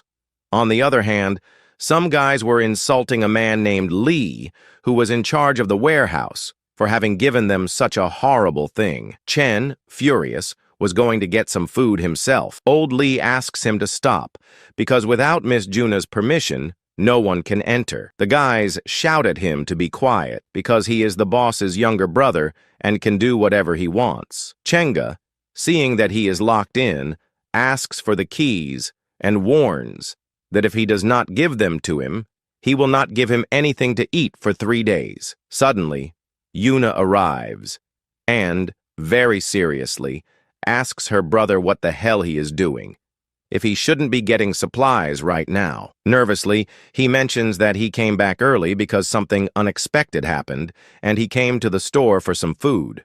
But that guy only gave him garbage. Old Lee tries to explain what happened to his boss. She asks him to wait a moment and very seriously orders her brother to get that piece of meat right now, that he forgot that people were injured when capturing the wild boar. Upon hearing this, they fall into deep silence. Lian, who has noticed the situation, knows that she is a great leader because she cares about her people, while her brother is a fool. Suddenly, Joan mentions to Juna that it is not her brother's fault, but hers, because she was the one who threw the meat away and asks her to please not blame him. Chen asks her not to worry about it. Juna, who had never seen this woman, very seriously asks who Joan is. Fearful, she is unable to speak. Chen, upon realizing this, asks his sister not to scare her, as Joan is very shy. Juna, very serious, mentions that it seems that this was the reason why he came back early. He tells her that it was, and that they found her hiding in an empty supermarket, surrounded by zombies, and that when they rescued her, they discovered that she had not eaten for several days, and feeling sorry for her, they brought her. Tito Leon, who heard this, is super happy and knows that hungry people are the best, and that they will give him a good score with anything he gives them, because it seems wonderful to them. On the other hand, Jonah, irritated, mentions to his brother that he doesn't know the rules, and that he can't bring a stranger without first knowing their background. He replies that he is not a bad person, as his father was the richest man in the city, and his mother was a famous pianist, and he knows that now he distrusts people because of John. But he assures him that Joan is a good person. Queen Il-Ru yells that just because he's rich, he's a good person now, and that those who have more are the cruelest. The guys, upon hearing this, get super furious and start defending Yan like crazy. The girls yell that because they're hypnotized by her beauty, they're not listening to the boss now. On the other hand, we see Tito Leon super happy because the longer they fight, the hungrier the girl will get, and his 5 stars will be guaranteed. Meanwhile, he starts dancing with the beautiful Zru. Shen, who notices this, gets furious and asks his sister who these guys are, because he's never seen them before. She mentions that they're her new chefs. Cheng, upon hearing this, gets angry, because she doesn't accept Yuen, but she accepts these people. Besides, they don't look like chefs at all, so they must be lying. He orders his henchmen to find out the truth. The rats charge fiercely at Tito Yang, but it ends up being a total failure because the beautiful Zru completely defeats them in an instant. And just as he is about to break their arms, Lee asks him to calm down, because otherwise, how will they eat? He then apologizes to the boys for this, and because of this little incident, he will give them a free side dish when they visit his store and asks them to please leave a good review. The guys, of course, are furious because they were beaten up, and now they just want to forget about it. Chen couldn't stand for his comrades to be hurt, so he quickly takes out his Yuna. He noticed this and was going to stop him quickly, but he was too far away. And without further ado, he opens fire. When he notices this, he is shocked. The beautiful Zru, seeing that her boss is not getting up, is furious and throws herself ferociously at the rat, starting to give him a good beating. Just as he was about to finish him off, he begged for forgiveness, starts beating the rat, and continues biting his arm with all her strength. Obviously, the guy starts screaming in pain, and since he can't get rid of her, he begs An and Liru to get her off him. However, despite his pleas, they don't even move. The reason for this is that he killed someone for a stupid reason. Yan, upon realizing this, asks Chen's friends to help him, but they refuse, since this girl is very strong and, in addition, they are also injured. Returning to the beautiful Zru, we see how she bites the guy's arm hard with the intention of tearing it off. Chen, upon noticing this, begs his sister to save him, but to his surprise, she also ignores him. Then, we see how she slowly approaches the body of our protagonist. When she gets close, she kneels down and asks for forgiveness with all her heart, saying that if she had known this would happen, she would never have brought him here. Suddenly, we see that Tito Liang opens his eyes and stands up as if nothing had happened. Everyone who sees this is shocked, and it was no wonder, because they saw that he had been shot in the head. Perplexed, they wondered how he was still alive. On the other hand, we see that the beautiful Sindhu is extremely happy to see that he is okay and quickly runs to hug him. He, upon noticing her concern, says that he would not die so easily. While comforting her, he glares murderously at the rat. The terrified man tries to run away, but Tito Liang quickly catches up with him and starts beating him up for trying to ruin his beautiful face, while teaching him a lesson, calling him an idiot. Tito Liang tells us that, at the moment that lunatic shot him, he quickly ordered Jin to activate one of his abilities, which consisted of granting him super speed and agility. Due to this, he saw everything in slow motion, and managed to narrowly dodge the bullet in the last millisecond. Thanks to this, he saved himself, but due to the maximum use of his power, he lost consciousness for a few seconds. Back in the present, Yona, curious, asks if he is okay. Liang answers that he is, but that he should reconsider whether or not to stay, because it is definitely not pleasant to be shot. Upon hearing this, he shouts to his sister that they cannot allow them to stay because these guys are not normal. On the one hand, there is that guy who survived a gunshot for a strange reason. On the other hand, there is that girl whose skin is as white as a zombie's, and she doesn't speak and only bites, which is certainly not normal. Everyone, upon hearing this, knows that he is right. Tito Liang, upon realizing this, curses his ancestors for such bad luck, since they have already discovered them. But blessed by the one above, he knew that it was not quite like that.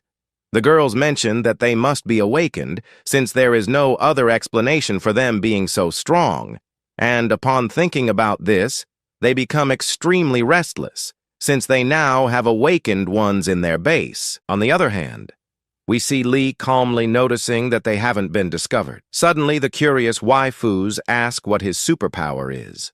Liang doesn't know what to say. Yuna, noticing his nervousness, asks the girls not to pressure him, as he'll tell them when he feels comfortable. The rat, noticing their excitement, refuses and shouts that that idiot could never be an awakened since he's just a damn cook. Tito Liang, with a chuckle, mentions that it's not his fault he's the chosen one, and that he sees no problem in liking to cook. The rat, shocked, doesn't know what to say. On the other hand, his friends believe that they are awakened because they are so strong, and mention that, together with their boss, the base now has 3 awakened. Tito Liang, upon hearing this, simply couldn't believe that that idiot had powers. Have powers, and that was easily defeated by Shu. Suddenly, Juna tells him that she is right, although her brother still has not fully awakened, and is that before a person awakens, their superpowers appear with signs like high fever, hallucinations, marks on the body, among many other things. On the other hand, Shen notices John nervous, while she asks him not to worry, because her fever has decreased in these days, and she feels that soon she will awaken. And as soon as that happens, she will teach those guys a lesson for being so arrogant that they don't even say what their superpowers are. She asks that he not worry, and knows that he is the best. The beautiful Sue, who heard it, got irritated and wanted to beat up the little rat, who noticed it, almost peed herself in fear, and screamed not to come closer. Iluna, who noticed that they were going to fight again, asks everyone to please calm down, and mentions her brother's little friend, who will be allowed to stay at the base, but informs that no matter how rich she once was, now she must work hard like everyone else, and that she understands that the supplies are for everyone, and she can't take the electricity without authorization, and if she is not capable of obeying the rules, she will be expelled. John, nervous, tells her that she understands. Shen asks why his sister is being so harsh with her, mentions that it was all his fault, and asks please to stop always pointing at her. Jonah, irritated, stares him straight in the eyes. He, who noticed it, knew that he was screwed, so preferred to stay quiet. On the other hand, Jonah asks old Lee to bring some ingredients from the warehouse, because it is necessary to welcome the new members with a delicious lunch, and asks Yang if he can take charge of that, since she wanted everyone to try his delicious food. He, of course, accepts, since he needed to complete his mission. Suddenly, Shen asks his sister to please let him take charge of the ingredients, as a way of apologizing for the misunderstanding from earlier. She ends up accepting. Changing the scene, we see that all the members of the base found out that there was a new leader, and if that wasn't enough, he was an awakened one, and they were curious to know how his food would be. Returning to Tito Lian, we see that he was sad. The reason for this is that all the ingredients they brought him were rotten, and if that wasn't enough, there were also no seasonings. A curious one asks her brother what happened.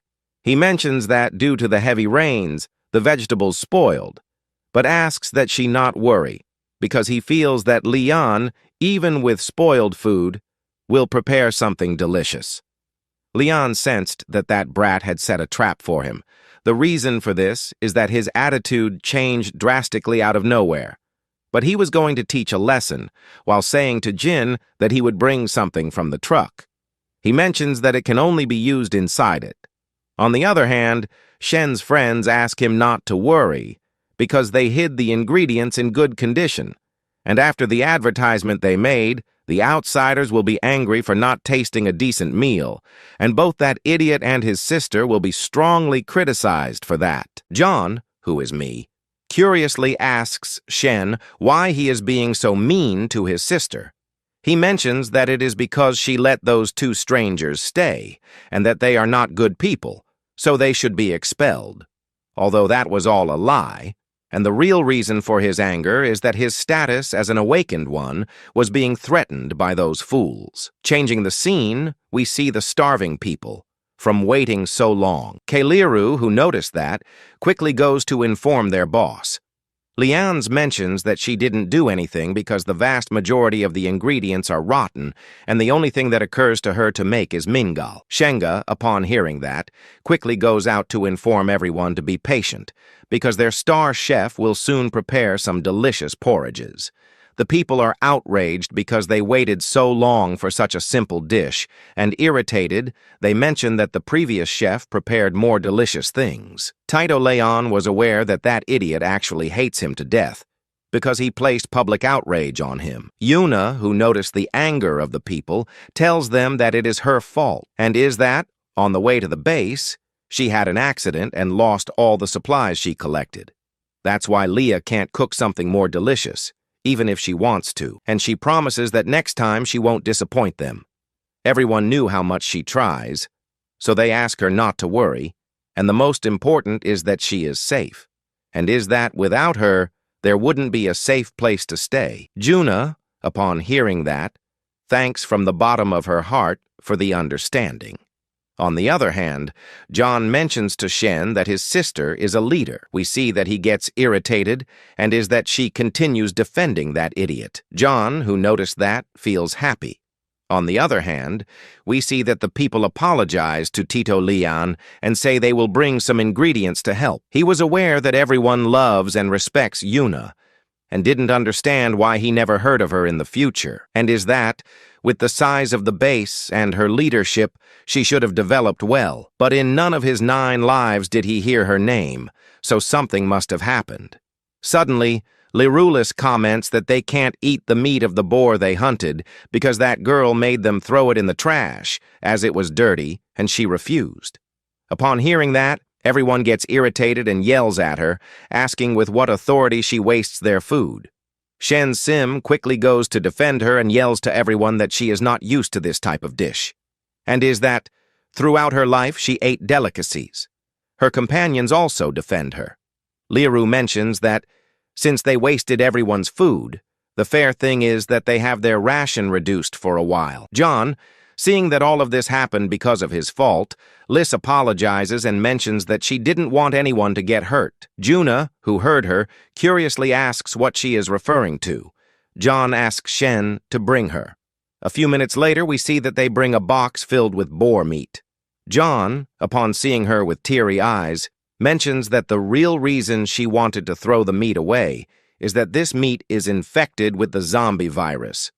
Everyone, upon hearing that, is in shock. She tells them that, as they can see, the meat is black in color and has a strange smell.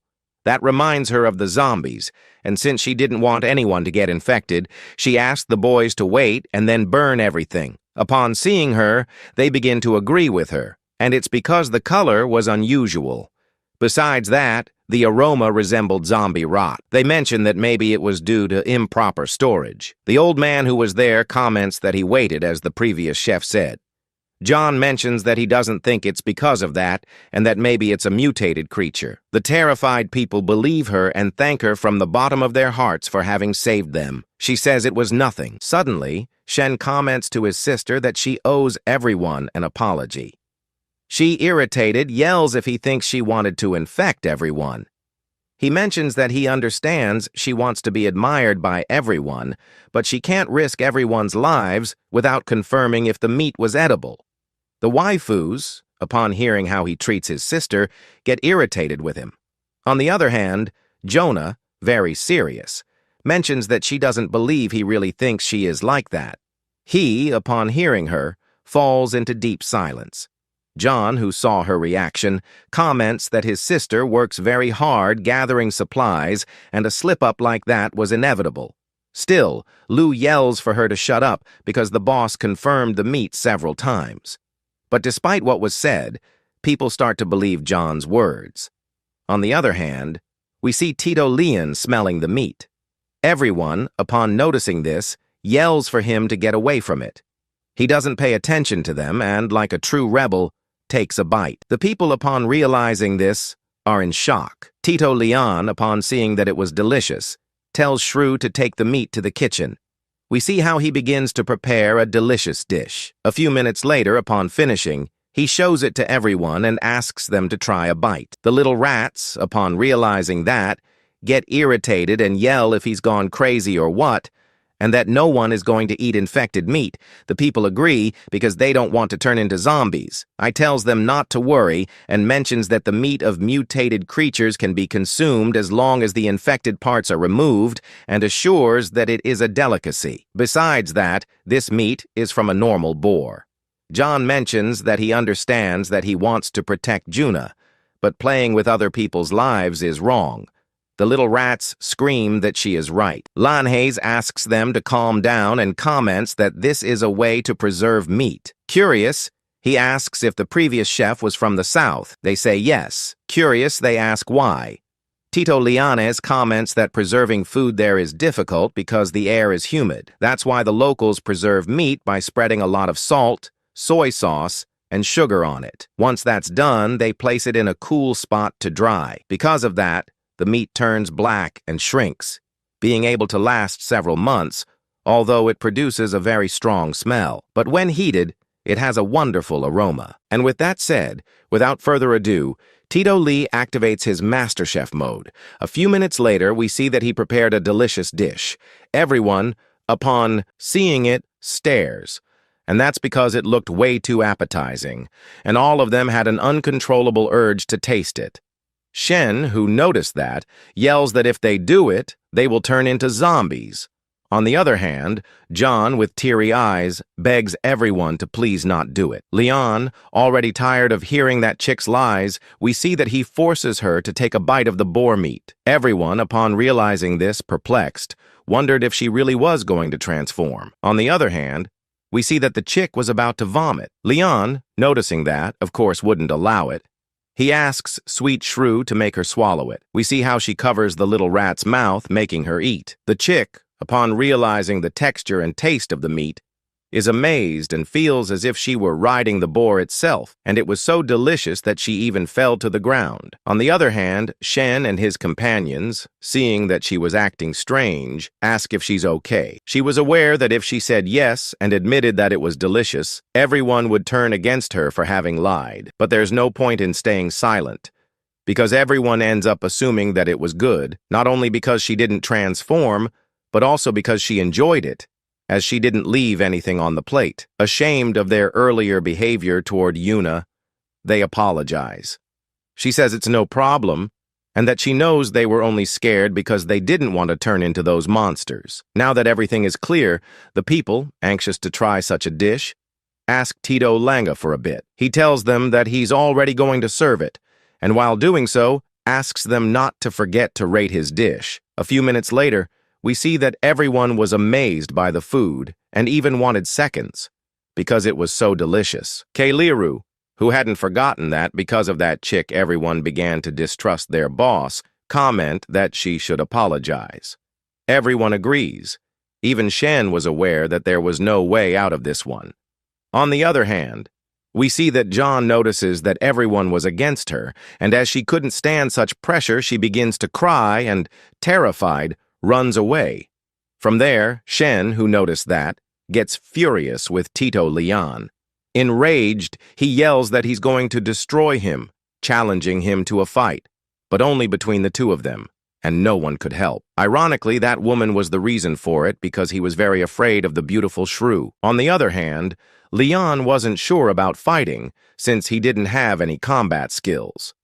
But suddenly, the system notifies that, for having prepared a dish with a rare ingredient, he obtained as a reward the strike meat ability, And when he was about to see how it worked, Shen's friends hold him tightly and shout for their brother to take the chance and finish him off. Bian, extremely nervous, yells that he's a filthy cheater because he said help was forbidden. Shen replies that he doesn't care about that, and we see how he launches himself fiercely with a dagger to kill him. The waifus, noticing this, scream for him to stop, but he pays no attention to them. On the other hand, we see that Lindazu wasn't going to allow that idiot to hurt her boss again. When she was about to beat him up, Leon asks her not to worry because he'll be fine. She is surprised, but still obeys. Returning to Tito Leon, we see how he frees himself from the little rats with a big leap into the air. Having done that, he gives 3 powerful kicks to Shen, and they were so strong that they smash him abruptly against the ground. Enraged by this, Shen yells that he's going to destroy him, but upon trying to get up, he's shocked to find that he can't. And as if that wasn't enough, some parts of his body were already not moving. The little rat, scared out of her mind, asks her sister to help him. Juno obviously goes to see him, and upon noticing that he was frightened, tells him not to worry, because he just received a strong impact on the body, and his muscles are temporarily paralyzed, and he should recover soon. Back with Tito Langa, he tells us that he quickly reviewed how the strike meat ability worked and discovered that it's very useful to tenderize it. So he tried to use it in the fight, and luckily it worked. He didn't expect that his blows would now cause paralysis. On the other hand, we see that the little rats are scared to death upon seeing what he did to Shen. Leon, noticing that with a smirk, tells them they're next. Upon hearing that, terrified, they beg for forgiveness and run away like there's no tomorrow. Suddenly, Juno apologizes to Leon for everything her brother did and begs him to please stop. He says it's okay, as long as they don't mess with him again. On the other hand, we see that Shen is taken to the infirmary, and he, who heard everything, swears that when he recovers, he will destroy that idiot no matter the cost. Inside a kitchen, a woman is enjoying her meal. In the background, a young man watches with a tablet in his hands. With a victorious smile, the young man looks at his device. Multiple good rating notifications appear on the screen. A green progress bar fills almost a third of its total. Completely euphoric, the young man sees that he has obtained 30 good ratings. Thus, he thinks that he will complete the mission quickly. Suddenly, the green bar on the tablet begins to fail. It decreases drastically to the boy's surprise. Confused, the young man does not understand what happened, and wonders about the reason for the progress bar having suddenly shrunk. His soul almost leaves his body in fright. A small blue flame appears, telling the host not to worry, as it will check. The blue entity, now dressed in costume, explains that it has found the problem. Someone gave a 0-star rating following the rules. Shocked by the creature's revelation, the protagonist cannot believe it. 1 bad rating cancels out half of the good ones. With his face red with rage, the young man realizes the cruelty of the rule. Malicious reviews could prevent him from finishing. Desperate, he puts his hands on his head, not knowing what to do. He wonders who could have done something so low. In the distance, we see an apartment window at night. A skilled hand uses a digital pen on a tablet. She mercilessly selects the bad review option. Sitting at the desk, a young woman expresses her fury. Bad evaluation surround her concentrated figure. With a determined look, the woman declares that she has always manipulated men. No one has ever deceived her before. As she writes, she recalls a certain taste. This memory still sends a shiver through her body. Furious, the young woman slams the table hard. She finds the whole situation absolutely detestable and unacceptable. Her pen slips and falls to the wooden floor. A submissive voice calls out for her mistress nearby. 2 men appear crawling towards the girl in the chair. Both call her respectfully mistress. Completely subservient, the young men express their desire for their mistress. They insistently ask for her affection. Surprised by the sounds, the woman turns quickly. Her eyes show a mixture of alertness and curiosity. With a sly smile, the female figure explains her preferences. She only likes obedient puppies to give them affection. Her eyes shine with an intense red and purple light. A hypnotic power seems to emanate from her penetrating gaze. Instantly, the 2 men are enveloped by a purple energy, Their minds seem to be dominated by the woman. Now completely controlled, the boys act like loyal dogs, their tongues hanging out, awaiting orders from their master. A soft noise escapes the girl's lips. She seems satisfied with the result of her demonstration of power. Disdainfully, she takes off her footwear, leaving the elegant boot aside. Soon, she places her feet on the boys, who are submissive. Sitting imposingly, the woman reflects on the men. She says that their brains are at the bottom, including Gao Xiaoliang. 0. Holding papers, probably the negative evaluations, she smiles malevolently. Whoever dares to disturb her will pay the price. Changing location, Gao Xiaoliang fishes calmly in a serene lake, on a calm and relaxing day for him. Suddenly, the float of his fishing rod sinks abruptly into the water. A fish seems to have taken the bait. Excited, the protagonist pulls the line hard. He shouts that he has finally caught a fish, expecting a big trophy. To his surprise, a gigantic fish jumps out of the water. Its dimensions are much larger than any ordinary fish. Gao Xiaoliang celebrates the size of his catch. He already begins to wonder whether he should roast it or steam it. Up close, the enormous fish reveals sharp teeth and a menacing look. It does not look like a friendly creature. Terrified, the boy realizes the terrible truth. What is on his line is, in fact, a dangerous mutant fish. Without warning, the aquatic creature quickly advances towards the fisherman. Its predatory instincts have been activated. In a panic, Gao Xiaoliang laments the apocalypse that gives no respite. He questions why mutations even cross species. Trying to escape, the young man runs to a nearby door. He tries desperately to open it, but it does not give. With more force, he pulls the handle, but to no avail. He wonders why the door simply does not open. Distressed, Gao Xiaoliang punches the door, begging Xiaobai to open it. He needs to escape from the monstrous fish that is approaching. A cold notification appears in his vision, leaving him in shock. 3 bad evaluations have reset his points and eliminated him. Horrified, the protagonist faces the fatal message from the system. The door remains locked, sealing his fate. A column of blue light descends from the sky towards him. It seems to be the final punishment announced by the system. Screaming in despair, Gao Xiaoliang reaches out his hand, accuses Lauer of being unfair and treacherous at that moment. With a violent impact, the giant fish hits the boy squarely. A scream of pain echoes through the forest. The blow throws Gao Xiaoliang into the air before falling. The strength of the creature is overwhelming and brutal. Fallen to the ground, under the weight of the fish, he can barely breathe. His body feels heavy, and he is short of breath. Suddenly, Gao Xiaoliang wakes up screaming in his bed. All the terror he experienced was nothing more than a nightmare. Waking up startled, Gao Xiaoliang murmurs about the nightmare. He notices Xiaobai sleeping peacefully next to him in bed. Up close, Xiaobai rests serenely. A small golden bell adorns her collar as she sleeps. Jumping out of bed, the boy becomes irritated upon seeing the girl there. He asks why she invaded his room again. Sleepily, Xiaobai rubs her eyes. Gao Xiaoliang scolds her, reminding her that his bed is downstairs and threatens to cut off her snacks. The sound of knocking from outside interrupts the discussion. The young man wonders who is making such a commotion so early in the morning. Opening the top window of the vehicle, the protagonist peeks out. Xiaobai, still sleepy, watches from behind him. Outside, a green Jeep is parked near an industrial area. Someone is knocking insistently on the vehicle's bodywork. Inside the trunk of the Jeep, a young woman with brown hair watches. A voice orders her to put something on the ground. A woman with long dark hair and blue streaks appears determinedly. She seems to be adjusting some equipment firmly. 0. Completely confused, Gao Xiaoliang does not understand the situation. Several question marks float around him.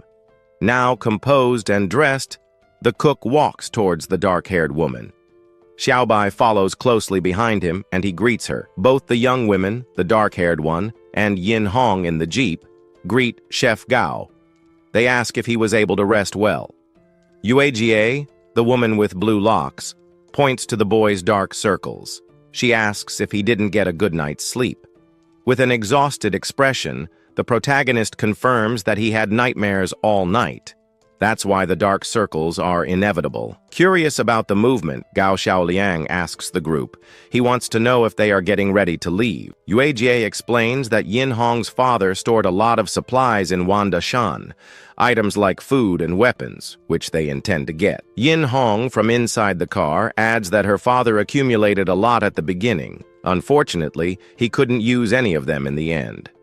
Seriously, Yuejie admits that her mistake the day before almost cost the base important supplies.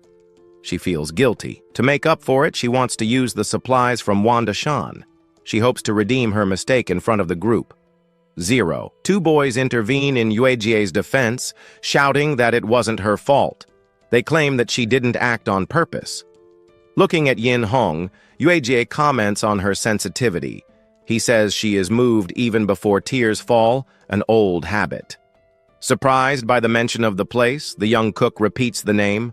Wanda Shan, he thinks, scratching his head. Pondering, Gao Xiaoliang recalls that Wanda Shan was a resort. Any supplies there would have already been looted by others. Yuejie's two defenders are irritated by the boy's comment. They ask if he is insinuating something or doubting Yin Hong. Inside the jeep, the blonde man yells at Gao Xiaoliang. He accuses him of bothering Yin Hong and questions his masculinity. Calmly, the protagonist notices the blonde's energy. He comments that he seems to be well recovered from their last encounter. Snapping his fingers, Gao Xiaoliang and Xiaobai prepare themselves. He asks if the boys would like to loosen their bones again. Fearful, the blonde man shrinks in the car seat. His expression clearly shows nervousness at the threat. Yin Hong intervenes, addressing Chef Gao. He suggests that, if he is suspicious, he can accompany them on the expedition. Thoughtfully, the young cook considers Yin Hong's proposal. His look shows that he is assessing the situation. Yuejie, with a serious look, questions Gao Xiaoliang directly. She wants to know if he really trusts Yin Hong's intentions. She goes on to explain the urgency for seasoning in the base. Without sodium, the elderly and children won't be able to handle it for long. Determined, Yuejie states that she will try, even if there are doubts about the veracity of the information. Any hope is worth the effort. Observing Yuejie's determination, the protagonist seems to understand her motivation. A slight sparkle appears in his eyes. With a small smile, Gao Xiaoliang thinks to himself. He considers Yuejie's attitude somewhat naive, but admirable. Resolute, the young man informs her that he will go along since it is not lunchtime. That way, he can accompany Yuejie in the search. Yin Hong smiles, satisfied, and mentions the amount of items. She thinks that Chef Gao easily fell for her bait. Two other girls approach, asking to go with Yuejie. They argue that the full moon makes the night more dangerous. Yuejie smiles to reassure them, promising to return before nightfall. She asks them to lock the gates tightly and not let anyone in. 0. Worried, the two girls hesitate, starting to say, "But," their faces show apprehension for the leader. Placing her hand on her own shoulder, Yuejie comforts them, assures them that everything will be fine and that they should relax. Winking at the girls, Gao Xiaoliang takes responsibility, tells them to take care of the others as he will protect Yuejie. Relieved by Chef Gao's presence, the two smile. They say that with him by their side, they can rest easy. Yuejie teases the boy, remembering when he asked for help with his head down. He justifies that he avoided looking at what he shouldn't have. Curious, the girls ask about what he shouldn't have seen. Gao Xiaoliang begins to stutter an answer. Yuejie quickly covers the cook's mouth, preventing him from speaking. The other two are even more curious about the secret. While Yuejie holds him, the boy tries to explain himself, asking them not to insist. The situation becomes comical and embarrassing. Watching the scene from afar, Yin Hong smiles mischievously. He wonders how long their joy will last. The two vehicles, the jeep and a larger truck, follow a narrow road. Steep cliffs border the dangerous path. 0. Staggering creatures appear crawling on the side of the road. The threat of the undead is present along the way. Sitting in the truck, Gao Xiaoliang reflects. He thinks that the undead act in cycles, becoming more agitated during the full moon. Today, being the 15th, a horde of walkers gathers near the river. The number of creatures has actually increased. Curiously, Xiaobai seems immune to the lunar agitation of the zombies. The girl points to something, emitting a peculiar sound. Suddenly, the cook shows surprise. His eyes widen, indicating an unexpected event on the road ahead. Suddenly, an unidentified object appears on the road. It seems to be a piece of rock or some falling debris. With a loud screech, the truck's tire skids. The driver brakes abruptly to avoid the imminent collision. Inside the Jeep, Yueji questions the sudden stop. She wonders what could have happened for them to brake so suddenly. Stopped, they observe the road ahead. A landslide completely blocks the passage of the vehicles. Outside the truck, Gao Xiaoliang assesses the damage. The rain has destroyed the road, forcing them to stop and continue on foot. Yin Hong points to the path, calculating the distance. Fortunately, their destination is only a half-hour walk away. Yuejie takes command, instructing the group. He orders them to take up their weapons and keep quiet so as not to attract the wanderers. A dense forest stretches out before them. The blue sky contrasts with the green tops of the tall trees. Leading the group, Yuejie advances through the woods. Gao Xiaoliang and Xiaobai follow close behind, alert to the hostile environment. Further behind, the blond man accompanies Yin Hong. Both walk with serious expressions along the forest trail. Two other members of the group also follow through the woods. Their faces show caution for the dangers of the region. Buzzing through the air, a solitary bee appears. Its erratic flight draws attention amidst the silence of the forest. Unexpectedly, the insect lands on Yin Hong's face. The girl seems not to notice the small creature on her cheek. In an instant, Yin Hong lets out a sharp scream. Her eyes widen in terror at the presence of the bee. Yueji turns around, scolding the noise. She warns that the screams could attract the undead to their location. Desperate, the girl continues screaming about the insect. She claims that a bee stung her, causing a great commotion. Yueji quickly acts to silence the commotion. She slaps, trying to hit the small flying insect. With the impact, the bee falls to the ground, stunned.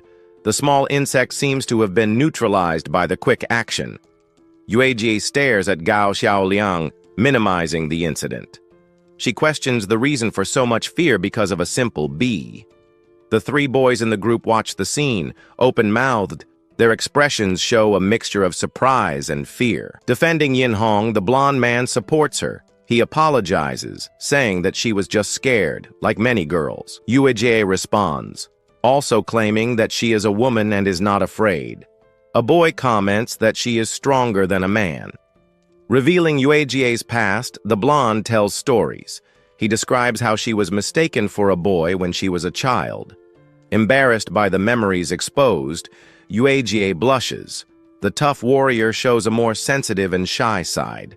Gao Xiaoliang takes out a spray bottle, spraying it at them. The blonde boy reacts scared, asking what it is. Showing the bottle, he explains that it is repellent. Due to the season, there are many mosquitoes. That's why he brought it. With a mischievous smile, he sprays it at the others. He jokes that the spray also cures bad breath, and they complain about the smell. Watching the joke, Yuejie can't contain her laughter. The scene of the boys running away from the spray amuses her greatly. After the distraction, Gao Xiaoliang looks around, intrigued. He notices that something, or someone, seems to be missing from the group. With his head spinning in confusion, the young man searches. He wonders about the whereabouts of Xiaobai, who has disappeared. A rustling coming from the nearby bushes catches his attention. Something moves among the leaves, making a suspicious sound. Leaping out of the bushes, Xiaobai triumphantly reappears. She carries with her a huge beehive, surprising everyone. The hive is prominently displayed, large and full of combs. Golden honey drips, indicating a bountiful bounty. Yuejie gapes at the unexpected sight. She tries to process what Xiaobai has just said. Bring from the forest. Shocked, the blonde man and Yin Hong watch the scene. Their expressions are of pure astonishment at the girl's audacity. The other two boys shout, identifying the object. They exclaim that it is a beehive, fearing the bees. With a radiant smile, Xiaobai embraces the hive. She seems very pleased with her recent and sweet acquisition. Details of the hive show its complex structure. The hexagonal combs are filled with shiny and appetizing honey. Her eyes shine brightly with anticipation. The desire for the honey is evident in her hungry and happy expression. A trickle of saliva runs from her open mouth. The sight and smell of the honey provoke a greedy reaction in the girl. The boys watch, confused by her intention. They wonder what Xiaobai intends to do with the hive. The blonde man and Yin Hong speculate in disbelief. They fear that the girl is thinking of devouring the entire hive. Without hesitation, Xiaobai opens her mouth and prepares herself. She is about to take a huge bite straight out of the hive. Terrified, the two companions scream desperately. They ask for someone to stop Xiaobai before it is too late. Gao Xiaoliang intervenes, shouting at the girl to stop. He tries to stop her from eating the hive and attracting bees. Ignoring the warnings, the young girl bites into the structure with relish.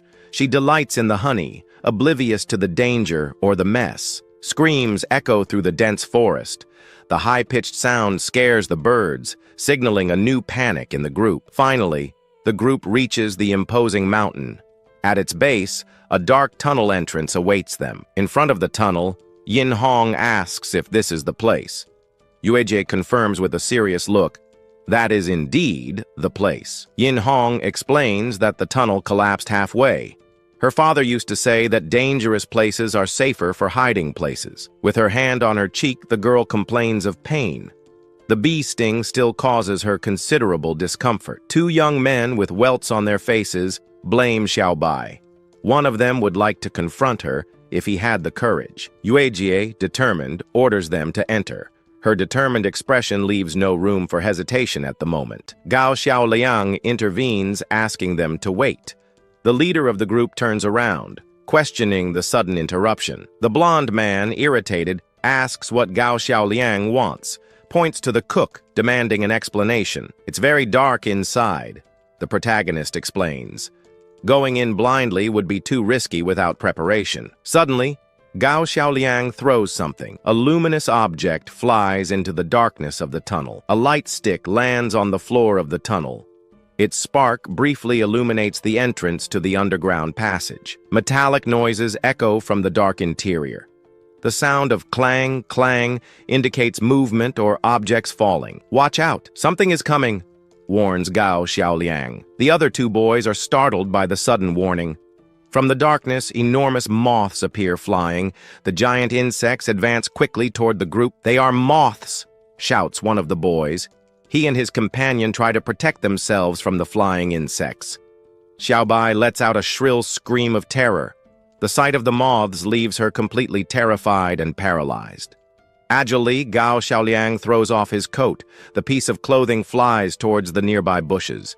He wonders why he is so afraid. After all, they are just a few moths. They don't look that dangerous. Get out of there, the protagonist comments. He seems to be trying to use the garment as a net. Hidden behind a tree, Xiaobai cries softly. The girl is visibly terrified by the situation. Yin Hong watches Xiaobai with a calculating look. He thinks that, although strong, the girl seems unstable, an easy target. Maybe Xiaobai is like this because of the trauma of the bee, suggests Yin Hong. He advises not to force her while Gao carries her. Yuejie looks at the sky, noticing the time. She says that it is already getting late to continue standing there. They cannot waste any more time, warns the leader. At night, the undead will become even more dangerous. Xiaobai continues to grumble, clinging to Gao Xiaoliang. Fear still dominates the silver-haired girl. Okay, don't run away, Gao Xiaoliang tells the girl. He instructs her to wait for them right there. The boy carefully places her near some bushes. Xiaobai seems reluctant to be alone in the place. Huddled among the plants, the girl trembles. The sound of her soft crying can still be heard nearby. Her teary eyes show pure terror. Xiaobai hugs her knees, seeking some comfort in the isolation. Carrying a flashlight, Gao Xiaoliang enters the tunnel. The darkness of the passage is dense and intimidating. A beam of light cuts through the gloom of the place. The tunnel reveals itself to be long and with arched structures on the ceiling. Gao Xiaoliang and Yuejie lead the way. Exploration. The blonde and Yin Hong follow them, apprehensive about the environment. The protagonist comments in surprise about the depth. He had no idea the tunnel would be so long. Yuejie asks how long it will take until they get there. Impatience begins to appear in the fighter's voice. "It's not far. We're almost there," answers Yin Hong.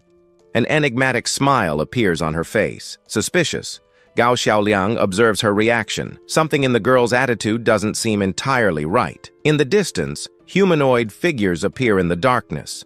The silhouettes move slowly towards them. "There are people there," exclaims Gao Xiaoliang in alert. He points the flashlight in the direction of the mysterious figures. His flashlight illuminates the figures, revealing them. Yuejie, at his side, shows surprise at the discovery. "Who are they? Are they zombies?" asks Yuejie nervously. She quickly raises her rifle, ready to shoot. A blue-haired man, tied up, smiles ironically. "What a coincidence to find them there," he comments. "We meet again, beautiful Gu," the man says with mockery. A sinister blue aura surrounds him intensely. The group members' weapons are at the ready. Yuejie keeps her rifle pointed at the threat. "How, Jian?" Yuejie exclaims, recognizing the man. The surprise in her voice is evident and worrying. "How are you here?" asks the group leader. Her defensive posture does not diminish in the face of the acquaintance. From behind, one of the boys advances stealthily. He raises his rifle, aiming at Yuejie's back. A direct blow hits the warrior's head. She screams in pain at the sudden and unexpected impact. Yuejie falls to the ground, dropping her weapon. The assailant's foot is visible next to the unconscious combatant. Cheng Nan and Cheng Bei immobilize the fallen leader. Gao Xiaoliang shouts their names, questioning their actions. Screaming, Gao Xiaoliang orders no one to move. He is completely shocked by the betrayal of his people. Fallen, Yuejie regrets her distraction. A surprise attack has left her completely vulnerable to the enemies. Yin Hong, holding the hostage, warns the protagonist not to move. Yuejie is just an ordinary person. Surprised, the leader recognizes Gu Cheng. Her look shows her disbelief at the current situation. "That woman again," thinks Gao Xiaoliang. Yin Hong's presence there only complicates everything even more. "It is better to let her go," threatens the boy, "or else." Suddenly, the ground beneath his feet gives way completely. Then, the cook finds himself trapped. A metal cage rises from the ground, imprisoning him there. "Or else what?" asks the blonde with a smile. The traitor seems to be enjoying the misfortune of others. Mockingly, the boy reveals that the cage is filled with explosives. If the shots don't get him, the bomb will.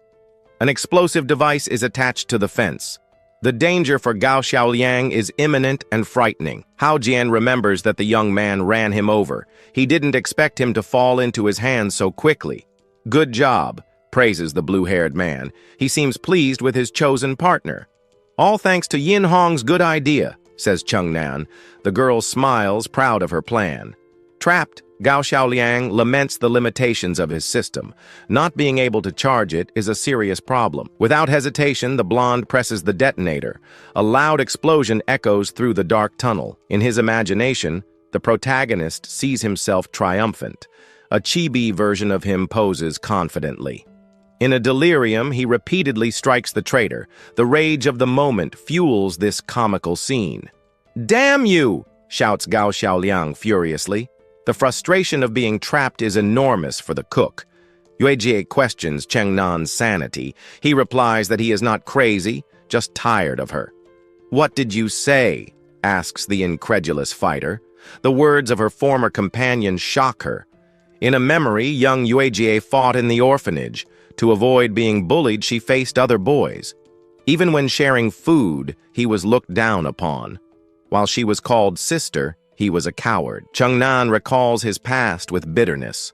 The feeling of inferiority consumed him for years. He screams his hatred for the former leader. Because of her, he always lived in her shadow, without standing out. Tears stream down Yuejie's face. Gu Cheng's betrayal hurts her deeply in the heart. Without parents, she considered him family. Protecting him was her only goal. She never imagined so much resentment. How ungrateful, thinks Gao Xiaoliang in the cage. He depended on her to live, and now he complains. "Shut up, you disgusting cook," the blonde man shouts. How dare a simple cook confront him? "This guy is quite problematic," concludes the protagonist. The traitor's instability is evident. "He preferred to look for others instead of waiting for me," accuses Changnan. Yinhong smiles mischievously. "You don't deserve to be my sister," the boy says. He points the gun at Yuejie, determined. "It's her loss for not seeing her worth," says Hao Jian. He, however, recognizes the blonde's potential.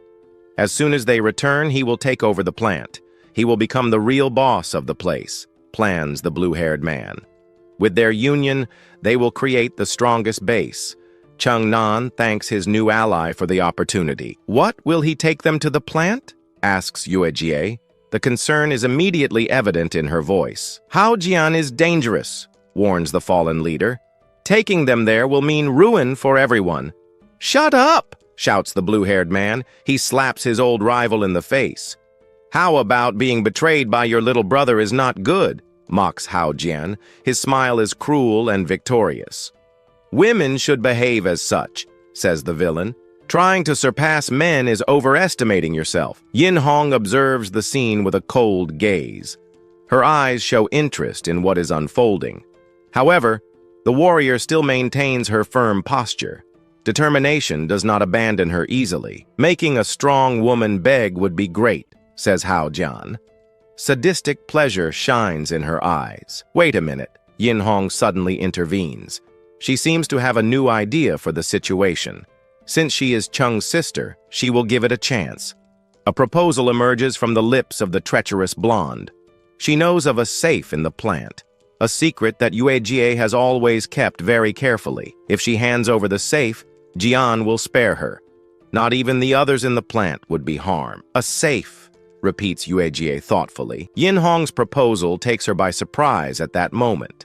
At the plant, they found an old safe, dangerous, with an explosive trap she had thrown away. So that was her goal, the fighter realizes. Yin Hong's motivation becomes clear. "Do you think I will still believe you?" questions Yuejie. The distrust is total in the warrior. Impatient, Yin Hong shows her displeasure with the former leader's delay. Changnan shouts that they don't need her.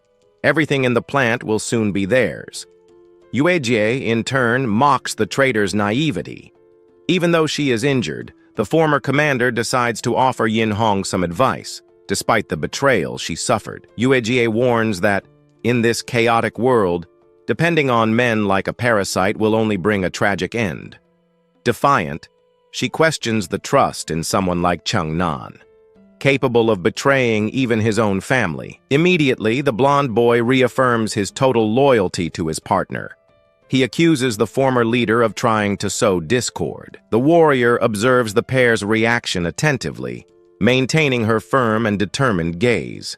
With disdain, the fair-haired woman denies being a parasite. Her expression is one of pure superiority. For Yin Hong, men are just disposable tools. She considers her former partner the true pathetic figure. The blonde describes Yuejie as someone who is too soft-hearted. Despite her strong appearance, she is easily exploited. Provocative, the traitor turns to the prisoner. He insinuates about her feelings for Gao Xiaoliang. Struck by the unexpected question, the fighter's face acquires a slight blush of surprise. With a mocking smile, Yin Hong boasts of his influence. He says he could have the cook whenever he wanted. Changnan's ally declares maliciously that everything Yuejie values most will, in the end, belong to her. Outraged by the other's words, the warrior shouts that she does not believe that. Not everyone is driven by pure self-interest. The golden-haired woman then proposes a risky bet. If Yuejie loses, the safe will be hers. Confused by the new proposal, the blonde traitor asks about his partner's plans for the situation. Ignoring Changnan, the girl approaches the cage. The protagonist observes her movements curiously. Using a seductive voice, she compliments the boy's cooking. She expresses her desire to taste his delicacies again. Quite surprised, the young cook responds. He imagined that she had not enjoyed his previous dish. The blonde smiles sweetly, completely denying the assumption made by the caged boy. Eyes shining brightly, she makes a tempting offer. If he leaves Yuegie, he can continue cooking. A strange hypnotic power emanates from the woman's eyes. A clear attempt to mentally control the young man. The boy's eyes reflect the glow of the spell. He seems to be about to succumb to her control. Suddenly, the cook's expression changes drastically. The hypnotic effect seems to have been broken. Confident in her power, the blonde explains her ability. She exploits weaknesses to invade and control minds.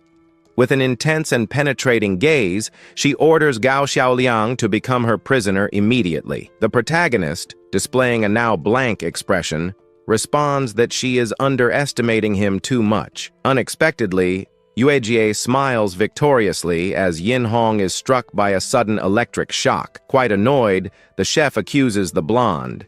He claims that she was the one who gave his food a bad review. Showing her a form full of negative reviews, he reveals that he found the paper on her doorstep. The traitor is completely shocked by the revelation. The chef did not succumb to her mind control. She wonders how someone with such a simple appearance can possess such a strong will.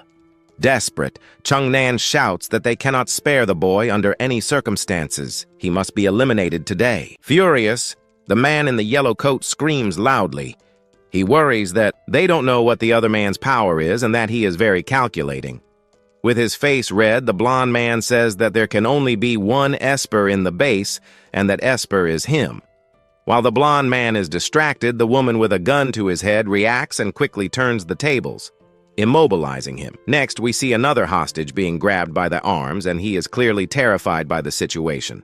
With a quick movement, the same woman throws him, and the hostage is thrown away with force. Watching the scene, the blonde man is completely shocked because he did not expect this turn of events from the woman. Soon after, the blonde man receives a powerful blow and is thrown back while screaming in pain. During the confusion, a remote control flies through the air, and the device ends up falling to the ground a little far from them. Another woman, who was watching everything, screams in despair and asks them not to let the fighter take the remote under any circumstances. The fighter and the blonde quickly throw themselves to the ground and both try to reach the remote control at the same time. With wide eyes, the fighter stretches her arm with all her strength, and she seems determined to grab the control. Suddenly, the blonde's face is hit hard and he grimaces in pain from the impact of the blow. In an agile movement, the girl spins in the air and she manages to knock her opponent down with an impressive blow. Falling to the ground, the man in the yellow coat hits hard and the fighter finishes the move skillfully. With a serious look, the girl steps on the blonde's hand and he looks at her with an expression of surprise and pain. Soon after, a blade is seen and she is grabbing it for a fight.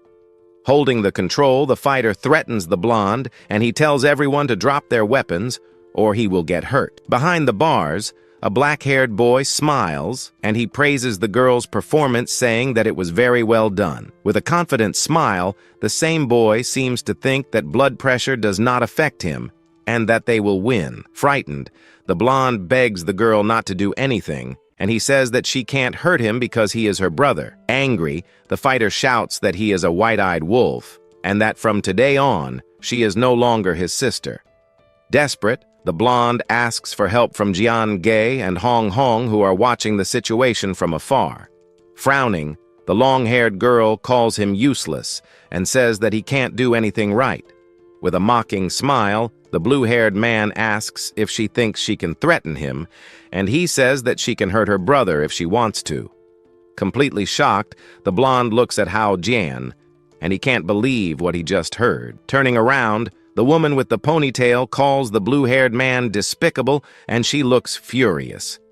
Immediately, a trail of web cuts through the air, passing by the fighter's quick and precise movement. Meanwhile, a tied and gagged girl appears, and she is holding a gun with a fearful expression. Suddenly, the tied-up girl is hit by something, and she screams as she is dragged away.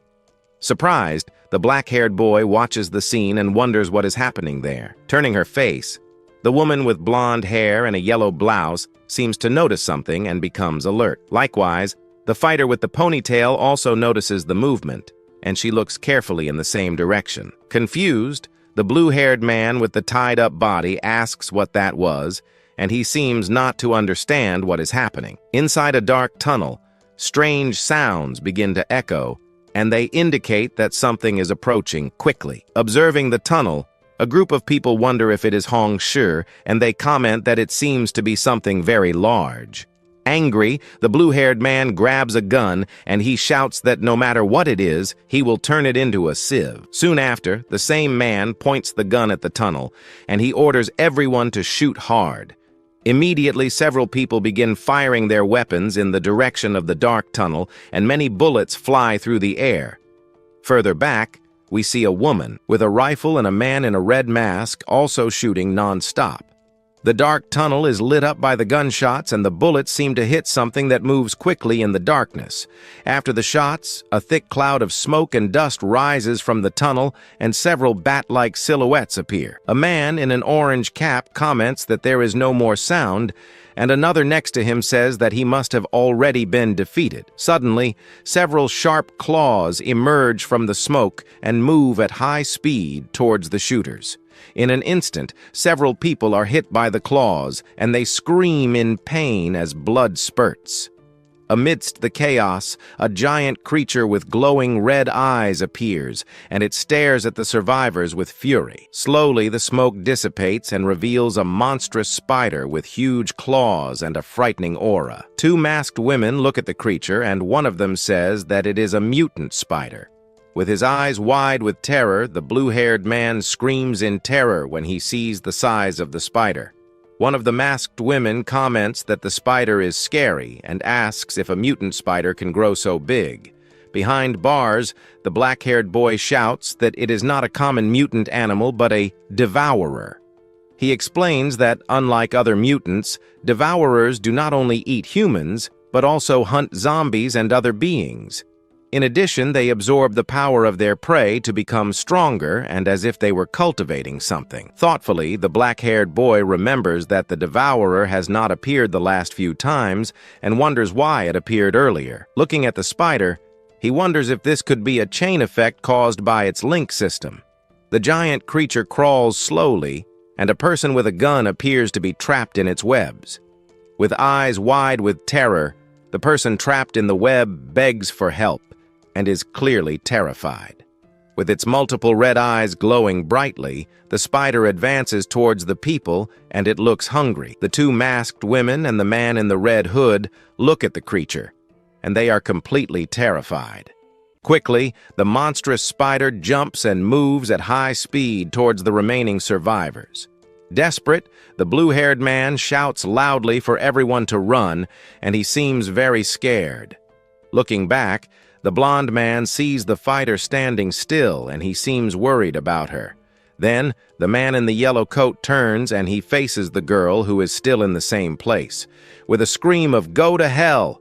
the woman with the ponytail attacks the blonde with an electric blow and throws him away. Falling to the ground, the girl is vulnerable, and she is right in the sights of the giant spider that is approaching. The claws of the monstrous creature advance quickly, and they are about to hit the fallen fighter. With an expression of panic, the woman with the ponytail looks at the spider, and she realizes the imminent danger. Soon after, the giant creature appears in front of her, and the fighter screams in terror as she faces death. Suddenly, the black-haired boy appears and uses an equipment card with a fist symbol. Grabbing the bars of the cell, the boy uses his strength, and a pink aura begins to emanate from his hands. With an intense glow, a message of "super strength granted" appears, and the boy prepares to act. With a bang, the bars of the cell are ripped off, and a wave of pink energy spreads throughout the place. Quickly, the black-haired boy grabs the fighter and drags her away from the spider's claws. Next to the girl, the hero faces the giant creature while the other survivors desperately run to escape. Suddenly, the monstrous spider launches several sharp webs, and they fly at high speed towards the people. One of the masked women is hit by the web, and she is trapped and immobilized by the sticky goo. Soon after, the man in the red hood is also caught, and he screams as he is wrapped in the spider's webs. Trapped in the webs, the two scream for help, and the spider begins to pull them into its hungry mouth. Running, the blue-haired man warns that the exit is just ahead, and the blonde follows closely behind. In the distance, a bright light shines, and it indicates the exit of the dark and dangerous tunnel where they are. Suddenly, a web is thrown in the direction of the blue-haired man, and he looks back, terrified by the attack. At the last second, a huge web blocks the exit of the tunnel, and the blue-haired man curses in rage. With his eyes wide open, the same man screams in terror when he sees the exit completely blocked by the spider's web. The blonde and the blue-haired man turn, and they face the wall of web that prevents their escape. Right behind, the giant spider approaches quickly, and it seems determined not to let anyone escape. Desperate, the blonde asks what they are going to do, and the blue-haired man says there is no way out. Suddenly, the blonde-haired girl points to a manhole, and she says she can take them out, but someone needs to distract the spider. One of the hostages says that distracting the spider would be suicide, and another asks who would do such a crazy thing. With a serious expression, the blonde-haired woman looks at the hostages, and she seems to be thinking of a plan. With a fake smile, one of the hostages says that Hong Hong was good to them, and that she would not send them to their deaths. With a slight smile, the blonde-haired woman answers, "Of course," and she seems to have made an important decision. With a superior look, she reminds them that they said they were willing to sacrifice their lives for her. Suddenly, the woman's eye shines with an intense and hypnotic pink light that spreads. The two boys are surrounded by a pink aura, and their eyes also begin to shine intensely. Completely dominated, they state that for Hong Kong, they would do absolutely anything she asked. Then the two men begin to walk slowly towards the monstrous creature that is approaching. Bravely, they stand before the giant and bloody predator without showing any fear. In an act of apparent sacrifice, the two raise their arms as if they were offering themselves to the creature. The monstrous creature, with its blood-stained fangs, stares at the two men, ready to attack. Without hesitation, the predator launches its sticky webs toward the two boys who are waiting for the attack. The monster then quickly advances to devour its new victims, who have been hypnotized by the woman. The monster finishes its meal, and a large pool of red liquid remains on the ground. Next to the manhole, the blue-haired man shouts excitedly that he has managed to open the passage. The blonde man urges the others to get out of there quickly, because the predator is approaching in the darkness. However, the blonde boy notices something unusual on the ground and looks in surprise at some packages. He identifies the objects as explosives that were left behind during the construction of the tunnel. With a cold look, he warns Gu Yue not to blame him for the injustice he is about to commit. The traitor points his gun at the artifacts and says that the two troublemakers will die there with the monster. With a well-aimed shot, he lights the fuse of the explosives, which immediately starts to give off sparks. The giant predator seems to notice the imminent danger and looks in surprise at the object on the ground. Without hesitation, the blonde man jumps into the manhole while the creature watches everything closely. The man runs through the darkness of the tunnel while the giant predator watches his escape closely. On the ground, the explosives with the lit fuse release sparks and are about to detonate. Suddenly, a huge explosion occurs, and a fireball forms at the site. The detonation continues, and the flames spread quickly throughout the dark tunnel. Outside, a girl with white hair and cat ears watches the smoke and fire. Frightened by the noise of the explosion, the girl takes cover behind some nearby bushes. She looks up with an expression of surprise and astonishment at the scene she witnessed.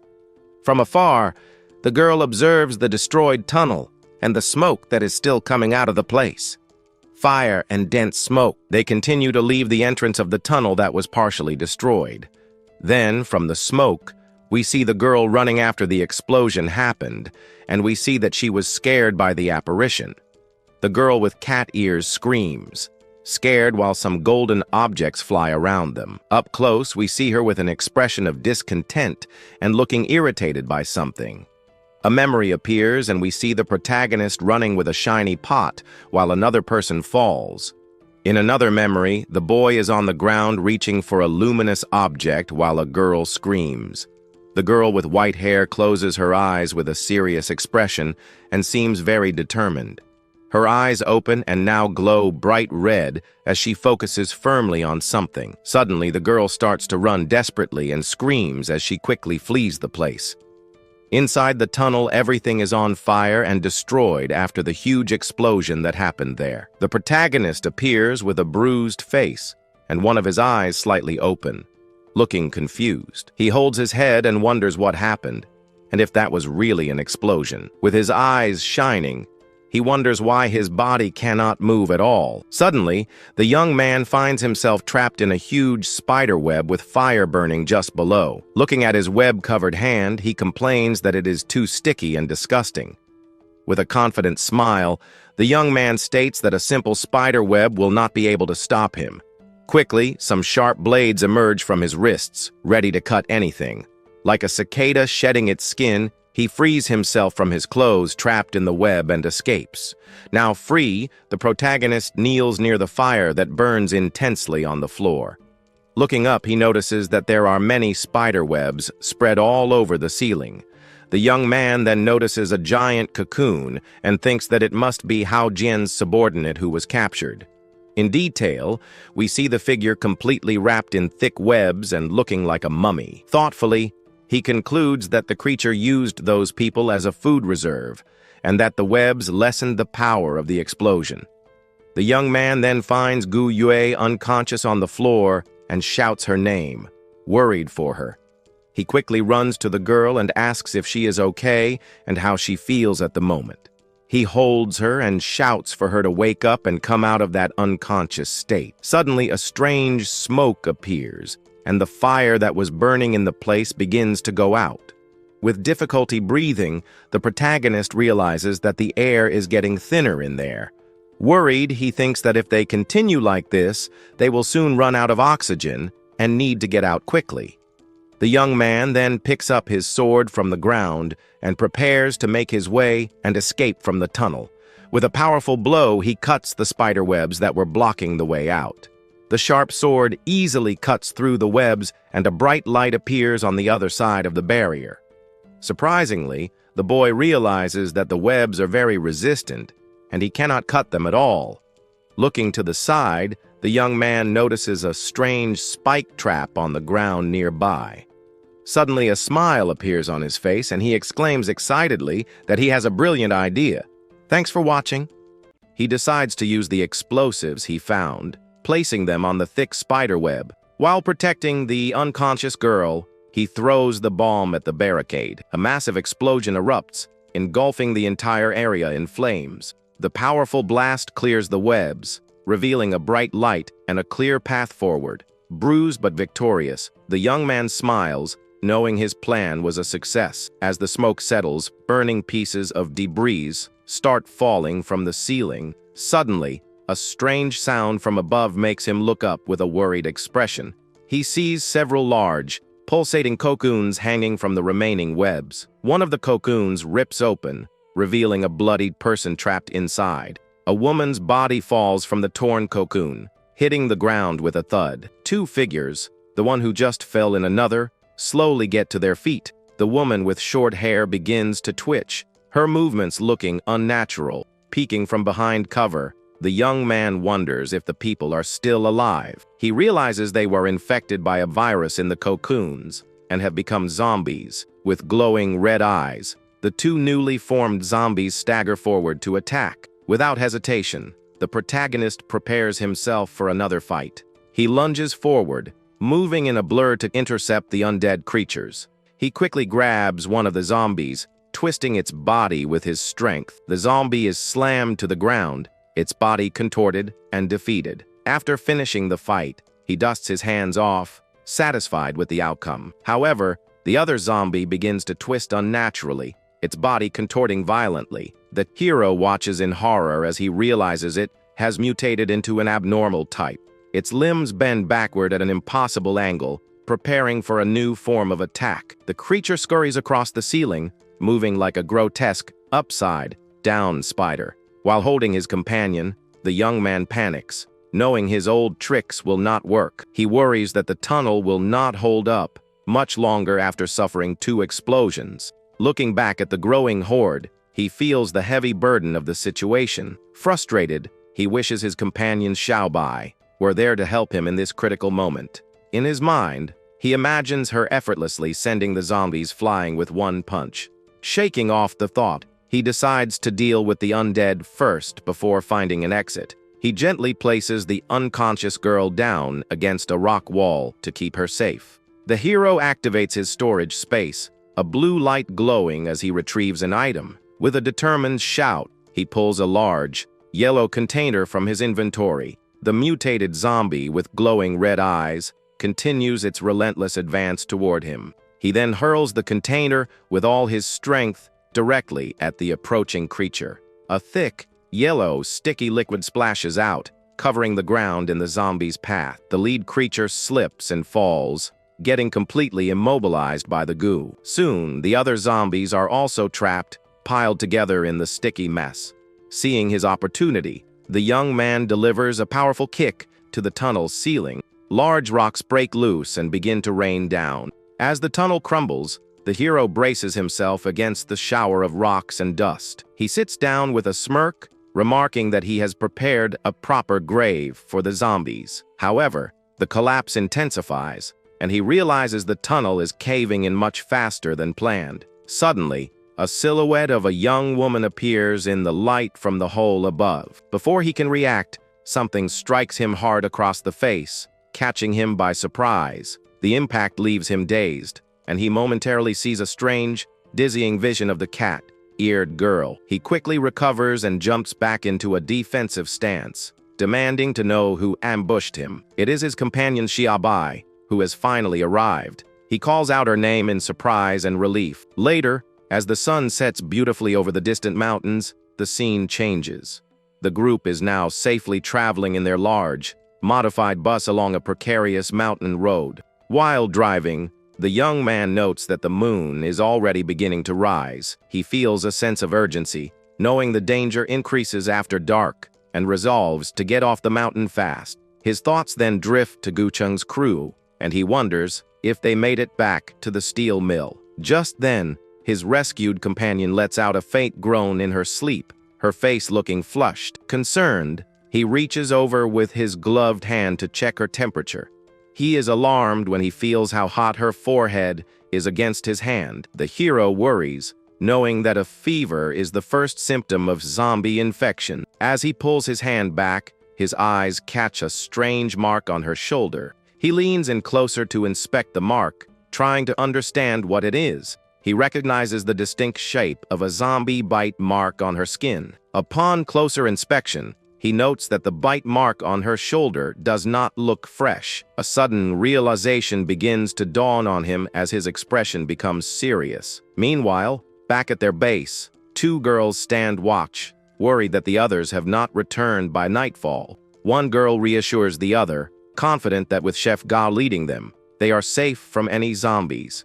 Just then, she excitedly points to a pair of headlights approaching in the distance. A single, rugged vehicle pulls up to the barricaded entrance of their fortified base. A young man with blonde hair and a red headband casually waves from the driver's window. The girls on the wall grow concerned, questioning why only one car returned and where the others are. The blonde man shouts that they encountered a mutant, and Gao Jialiang drove off the mountain with Miss Bei. Hearing that their leader is injured, one of the girls immediately turns to open the gate, but her friend stops her, recalling their leader's strict orders not to open the gate without seeing her first. From the wall, they ask to see their injured leader to confirm she is all right. The blonde man and the woman beside him exchange a silent, tense glance. He grows frustrated, asking if they are questioning his honesty about the situation. The woman explains that their sister has lost a lot of blood and needs urgent medical attention. The girl on watch becomes even more suspicious, finding it strange that they will not let them see her. Her companion agrees, telling her to stay put while she goes to get reinforcements. Suddenly, a man with blue hair pops out of the car's roof, annoyed that they are not opening the gate. The girl on watch recognizes him as Hao-Jan, and she tells her friend to sound the alarm. The villain smiles, pointing a rocket launcher at the gate. Without hesitation, the blue-haired villain fires the rocket launcher toward the base's entrance. A massive explosion erupts, shattering the heavy gate and sending debris flying everywhere. The two girls on watch are caught in the blast, screaming as they are thrown from the wall. Other members of the base react to the explosion, running in alarm toward the source of the attack. The invaders then toss another explosive over the damaged wall, aiming for the interior. A second fiery blast occurs inside the compound, adding to the growing chaos and destruction. The attackers cheer loudly, celebrating that the main entrance has finally been blown open. They shout triumphantly, declaring that the entire steel mill now belongs to them. Amid the smoke and fire, the two defenders lie unconscious on the ground, defeated by the sudden assault. Back in the car, the blonde driver, Gu Chung, stares ahead with a somber and conflicted expression. His blue-haired companion notices his silence and coldly asks what he is looking at. The villain grins menacingly, pointing out that the traitor does not seem very happy with their victory. The woman beside him quickly covers, saying he is just overjoyed, and the driver nervously agrees. The leader then tells them it is time to go in and claim their prize, and Gu Chung reluctantly complies. However, a hand is seen pressing a hidden button on the car's dashboard. In the distance, the groans of zombies begin to fill the air, drawn by an unseen signal. A massive horde is now converging on the burning steel mill, attracted by the chaos. Inside, the invaders have rounded up the survivors, who struggle against their captors. The villain asks if everyone on his list has been found, and his subordinate confirms they are all there. He accuses Gu Chung of being a traitor who sold them out for his own gain. The villain smirks, mocking the captives for thinking their former leader could possibly return. The survivors look horrified, asking what he means and fearing the worst has happened to their leader. Enraged, a bearded man lunges toward Gu Chung, accusing him of conspiring against his own sister. Before he can land a blow, one of the invaders swiftly kicks the man to the ground. Gu Chung then coldly announces that their former leader is dead, declaring himself the new boss of the steel mill. He offers the captives a choice and kneel and call him boss, or be thrown out to face the dangers outside. The survivors exchange uncertain glances, their faces a mixture of fear and defiance. Just then, an elderly woman using a walking cane steps forward from the crowd of prisoners. She stands silently before the self-proclaimed leader, her gaze steady and unwavering. The traitor smiles, telling her that as the oldest, she should set an example for the others to follow. Two of the captives watch in terror, calling out to the woman with great concern for her safety. But instead of kneeling, the elderly woman bravely spits directly in the traitor's face. Furious at this act of defiance, the young man raises his fist, ready to strike her down. The woman smiles, saying she would rather feed herself to zombies than live under his rule. She then turns and begins to walk away, causing the surprised traitor to tell her to wait. Inspired by her courage, other captives declare that men like him are worse than zombies and decide to leave too. The traitor panics, shouting that they are all weak and will not survive a single day outside the walls. He desperately reveals he has an ability seed and promises he can protect them. Losing control, he yells that he is the boss now, and they have no choice but to obey him. As a show of force, the other invaders begin firing their weapons into the air. The invaders open fire into the crowd, causing the survivors to scream and scatter in terror. Bodies immediately begin to fall to the ground, struck down by the sudden and brutal attack. The scene descends into chaos as more people are hit, their escape attempt turning into a massacre. The traitor, Gu Chung, screams in horror, frantically telling his new allies to stop shooting. He argues that killing everyone will leave the base an empty shell, as they need people to make it grow. The blue-haired villain grabs him, coldly stating that he and his brothers are all the people they need. He then leans in close, asking with a menacing grin if the traitor wants to join the dead. Terrified, Gu Chung quickly backs down, and the villain expresses his relief with a smirk. The villain then orders the traitor to do as he was told and kneel before him as the new boss. Meanwhile, the remaining survivors see their chance and make a desperate run towards the garage. A younger woman helps the elderly lady, urging her to hang on, while the older woman insists she is fine. Another man carries his injured friend, reminding him of a promise they made to go fishing together. As they run, one of the invaders suddenly grabs a young woman from the group, pulling her back. Her friends scream out her name in terror, watching helplessly as she is captured. The attacker holds her firmly, telling her not to worry about him and for the others to just run. He then brutally slams her to the ground, leaving her alone and vulnerable. Other invaders begin to surround the fallen girl, commenting on her appearance. The terrified young woman looks up at them, asking what they are doing. One of the men laughs, annoyed with the two girls who escaped him earlier. She looks around at the approaching figures in absolute despair. The invaders grab the young woman, who screams and struggles to break free from their grasp. Suddenly, one of the invaders is struck in the face with a heavy object, sending him stumbling back. He falls to the ground, knocked unconscious by the unexpected and powerful blow. The young man who threw the object charges forward, vowing to fight the invaders to the death. Seeing the chaos, other survivors join the fray, fueled by rage and a desire for revenge. A woman viciously attacks one of the invaders with a rod, determined to teach him a lesson. The captured girl watches in despair as her friends are caught up in the violent conflict.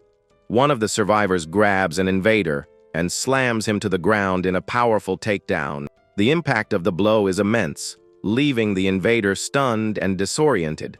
The bearded man picks up a discarded rifle, declaring that he will no longer run from the fight. He proclaims that he will die defending the home his friends worked so hard to build. Inspired by his words, the remaining survivors raise their fists, ready to fight back together. The invaders, now on the defensive, call the survivors crazy and order their men to open fire. But just as the fighting escalates, an invader is suddenly attacked from behind by a zombie. The undead creature bites down hard, its glowing red eyes fixed on its terrified victim. Everyone stops in shock as they realize a massive horde of zombies has descended upon the steel mill. It is a full moon horde, a terrifyingly large and aggressive swarm of the undead. The invaders are quickly overwhelmed, getting swarmed and attacked from all sides by the zombies. One invader fights back, but he is no match for the sheer number of undead creatures. From above,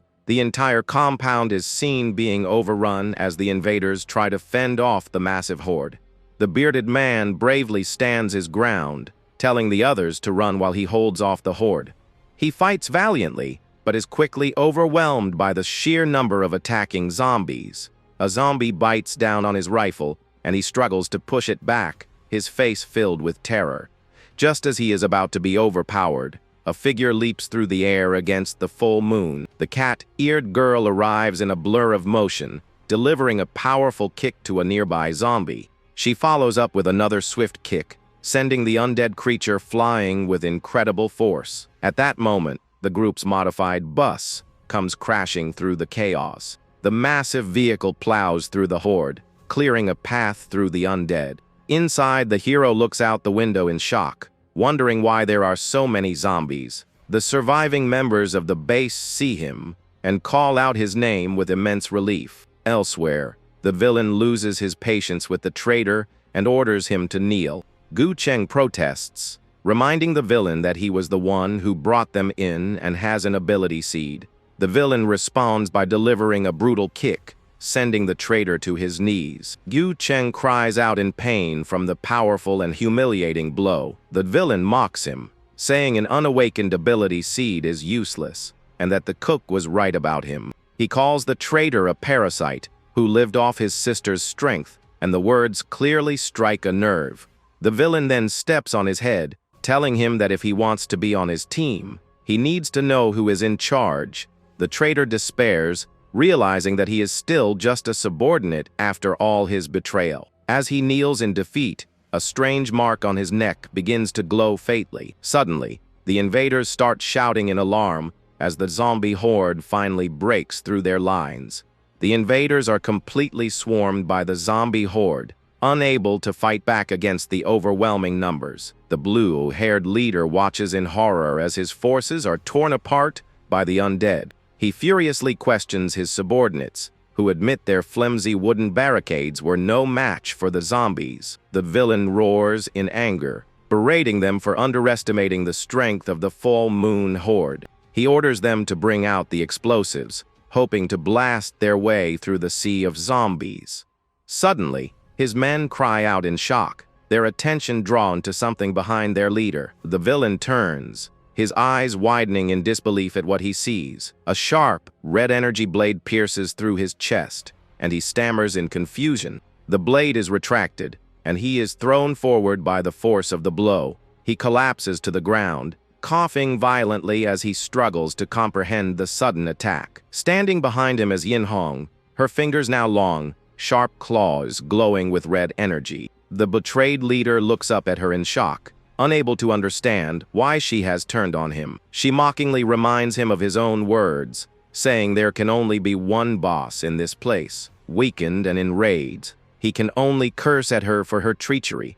The traitor, Gu Chung, sees this and praises her, but she coldly calls him another moron. He then turns on the fallen villain, stomping on him and declaring himself the new boss. The woman tells him it is too dangerous, and they should hide until the horde subsides. But as he turns, her hand suddenly clamps down on his shoulder, delivering a powerful electric shock. With a smile, she asks if he really thought she had any feelings for him. She reveals that both men were nothing more than tools for her to use. With a smug look, the woman decides she will have to handle the rest of the situation by herself. She tells the two defeated men their only remaining value is to hold off the zombies for her. She then calmly walks away, leaving the traitor and the villain to their fate amidst the chaos. Left alone, the blonde man stands in disbelief, quietly questioning why this is happening. He breaks down, screaming why everyone abandons him and looks down on him,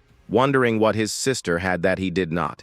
As he laments his fate, the relentless zombie horde continues to swarm the steel mill. The injured blue-haired villain on the ground looks up. Seeing the approaching danger, he desperately calls out to the traitor, begging to be saved from the undead. The villain bargains for his life, offering tons of explosives if he is rescued from the horde. The traitor looks down at him, his expression hardening as he considers the desperate offer. The villain waits anxiously, his hope for survival hanging on the traitor's decision. With a tense look, the blonde man asks if he can be trusted not to lie again. The villain frantically promises his absolute loyalty and obedience if he is allowed to live. A sinister smile spreads across the traitor's face as a strange purple aura surrounds him. In a sudden move, he grabs the injured villain by the throat, his grip like iron. He then lifts the villain, using his body as a human shield against the approaching zombies. The villain struggles furiously, cursing the traitor for his cruel and unexpected betrayal. The blonde man coldly demands to know where the dynamite is, refusing to save him without the information. Suddenly, his hand begins to glow with an intense, fiery energy. The villain screams, turned to toast by the heat emanating from the traitor's hand. The traitor holds up the villain, whose body is now on fire, causing him to scream in agony. He looks at his own hand in astonishment, realizing he possesses a fire-type ability. A wide, triumphant smile spreads across his face as he understands his power has finally awakened. Terrified and in immense pain, the villain begs to be released, promising to tell him everything. But the newly empowered traitor looks down with a sinister grin, deciding he no longer needs him. He then unleashes his full power, engulfing the villain's head in an intense burst of flames. The inferno consumes the villain's entire body, his screams echoing through the chaotic scene. He stands over the smoldering corpse, the sole survivor of their failed alliance. Feeling invincible, he leaps into the air with fiery wings, charging directly at the zombie horde. He unleashes a massive wave of fire, incinerating a large group of zombies in a single devastating blast. The powerful explosion tears through the undead ranks, leaving nothing but ash in its wake. The traitor stands surrounded by the inferno, marveling at the destructive power he now commands. Looking at his flaming hands, He finally understands the true potential of an ability user. A quiet laugh escapes his lips, which quickly grows into a full-blown, manic cackle. He laughs uncontrollably, completely consumed by his newfound power and ambition. The youth vows that everyone who ever underestimated him will soon be made to regret it. Meanwhile, two of the villain's former subordinates are busy looting supplies from a nearby warehouse. They are thrilled with their massive haul, believing they have struck it rich this time. They plan to use the supplies and dynamite to start their own group. Suddenly, one of them is startled by a noise as a large, shadowy figure looms over the truck. One of the looters falls to the ground, his body lifeless after a sudden and fatal blow.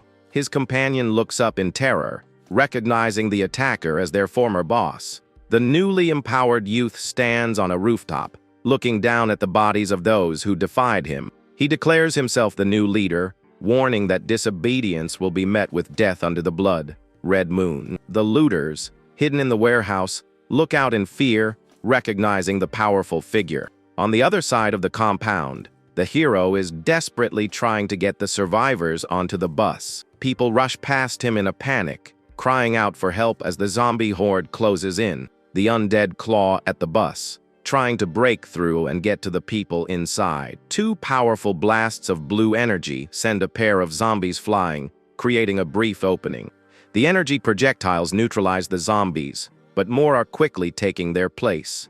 Inside the bus, the hero grows frantic, realizing they are completely overwhelmed by the horde. The survivors are packed tightly, pushing and shoving as they complain about the lack of space. They argue and complain, showing no respect for each other, even in the face of certain doom. The hero's face is comically squished against the window as he is pushed from behind. He is then shoved out of the bus and sent flying by the panicked crowd. He lands hard on the ground, dazed and abandoned by the very people he was trying to save. A massive shadow looms over him, making him feel incredibly small and helpless. He screams in frustration at the insanity of his situation, running from the approaching zombies. Just then, a system notification appears, congratulating him for completing a hidden self-sacrifice mission.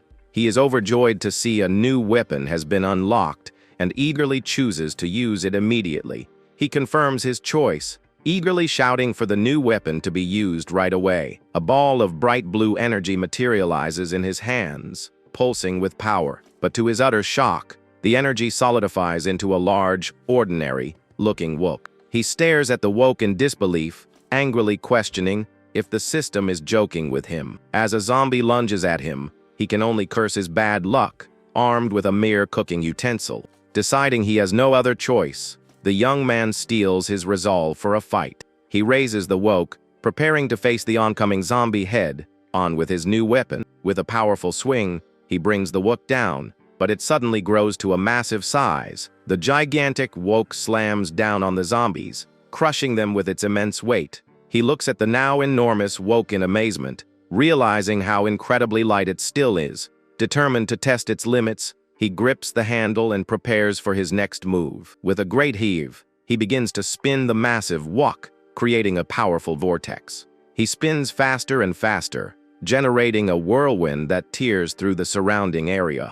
The powerful suction of the vortex pulls in nearby zombies, trapping them in its destructive force. A zombie is instantly torn to shreds by the swirling vortex of the spinning woke. Using all his strength, he performs a move called the Iron Arm Woke Flip. The move is so powerful that it completely disintegrates the zombies, leaving only fragments behind. A cute blue spirit appears, congratulating him and explaining the woke's hidden potential. He looks at his new weapon with a bright, childlike expression of pure joy and excitement.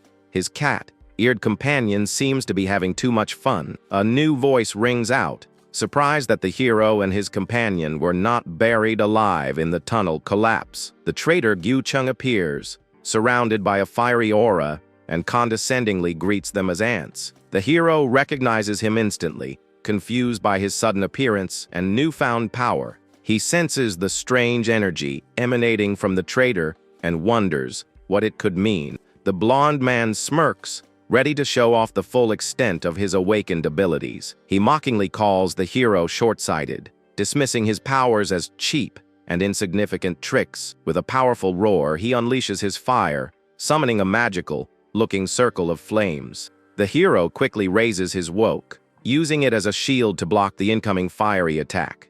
He is shocked by the intensity of the flames, realizing his opponent now wields fire powers. The survivors on the bus watch in horror, realizing that the traitor has awakened his abilities.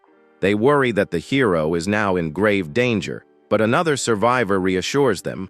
The hero turns to his companion, telling her to join the fight and take on their new opponent. She nods in agreement, her expression turning serious as she prepares for battle. Using the woke as a launch pad, the hero sends her flying towards the traitor like a projectile. The fiery blast from the traitor collides with the flying girl, creating a massive explosion. She absorbs the full force of the attack, her cat ears glowing as she is engulfed in flames. The attack is completely nullified, leaving the hero to watch as the remaining flames dissipate. He screams out her name in panic, watching as she is sent flying away from the impact. The traitor smirks, confident now that the fight is a simple one-on-one battle. The hero laments his companion's bad habit of biting things. The traitor launches another massive fire attack, telling the hero to prepare to die. A giant fireball hurtles towards the young man, but the hero remains calm, rolling up his sleeves as he prepares to face the attack. He holds the woke with a firm grip, his expression determined as he waits for the right moment. With perfect timing, he swings the wook like a baseball bat, hitting the fireball head-on. The traitor can only watch in complete disbelief, his confident smirk now gone. From the bus, the survivors recognize his posture, exclaiming that it is a baseball batting stance.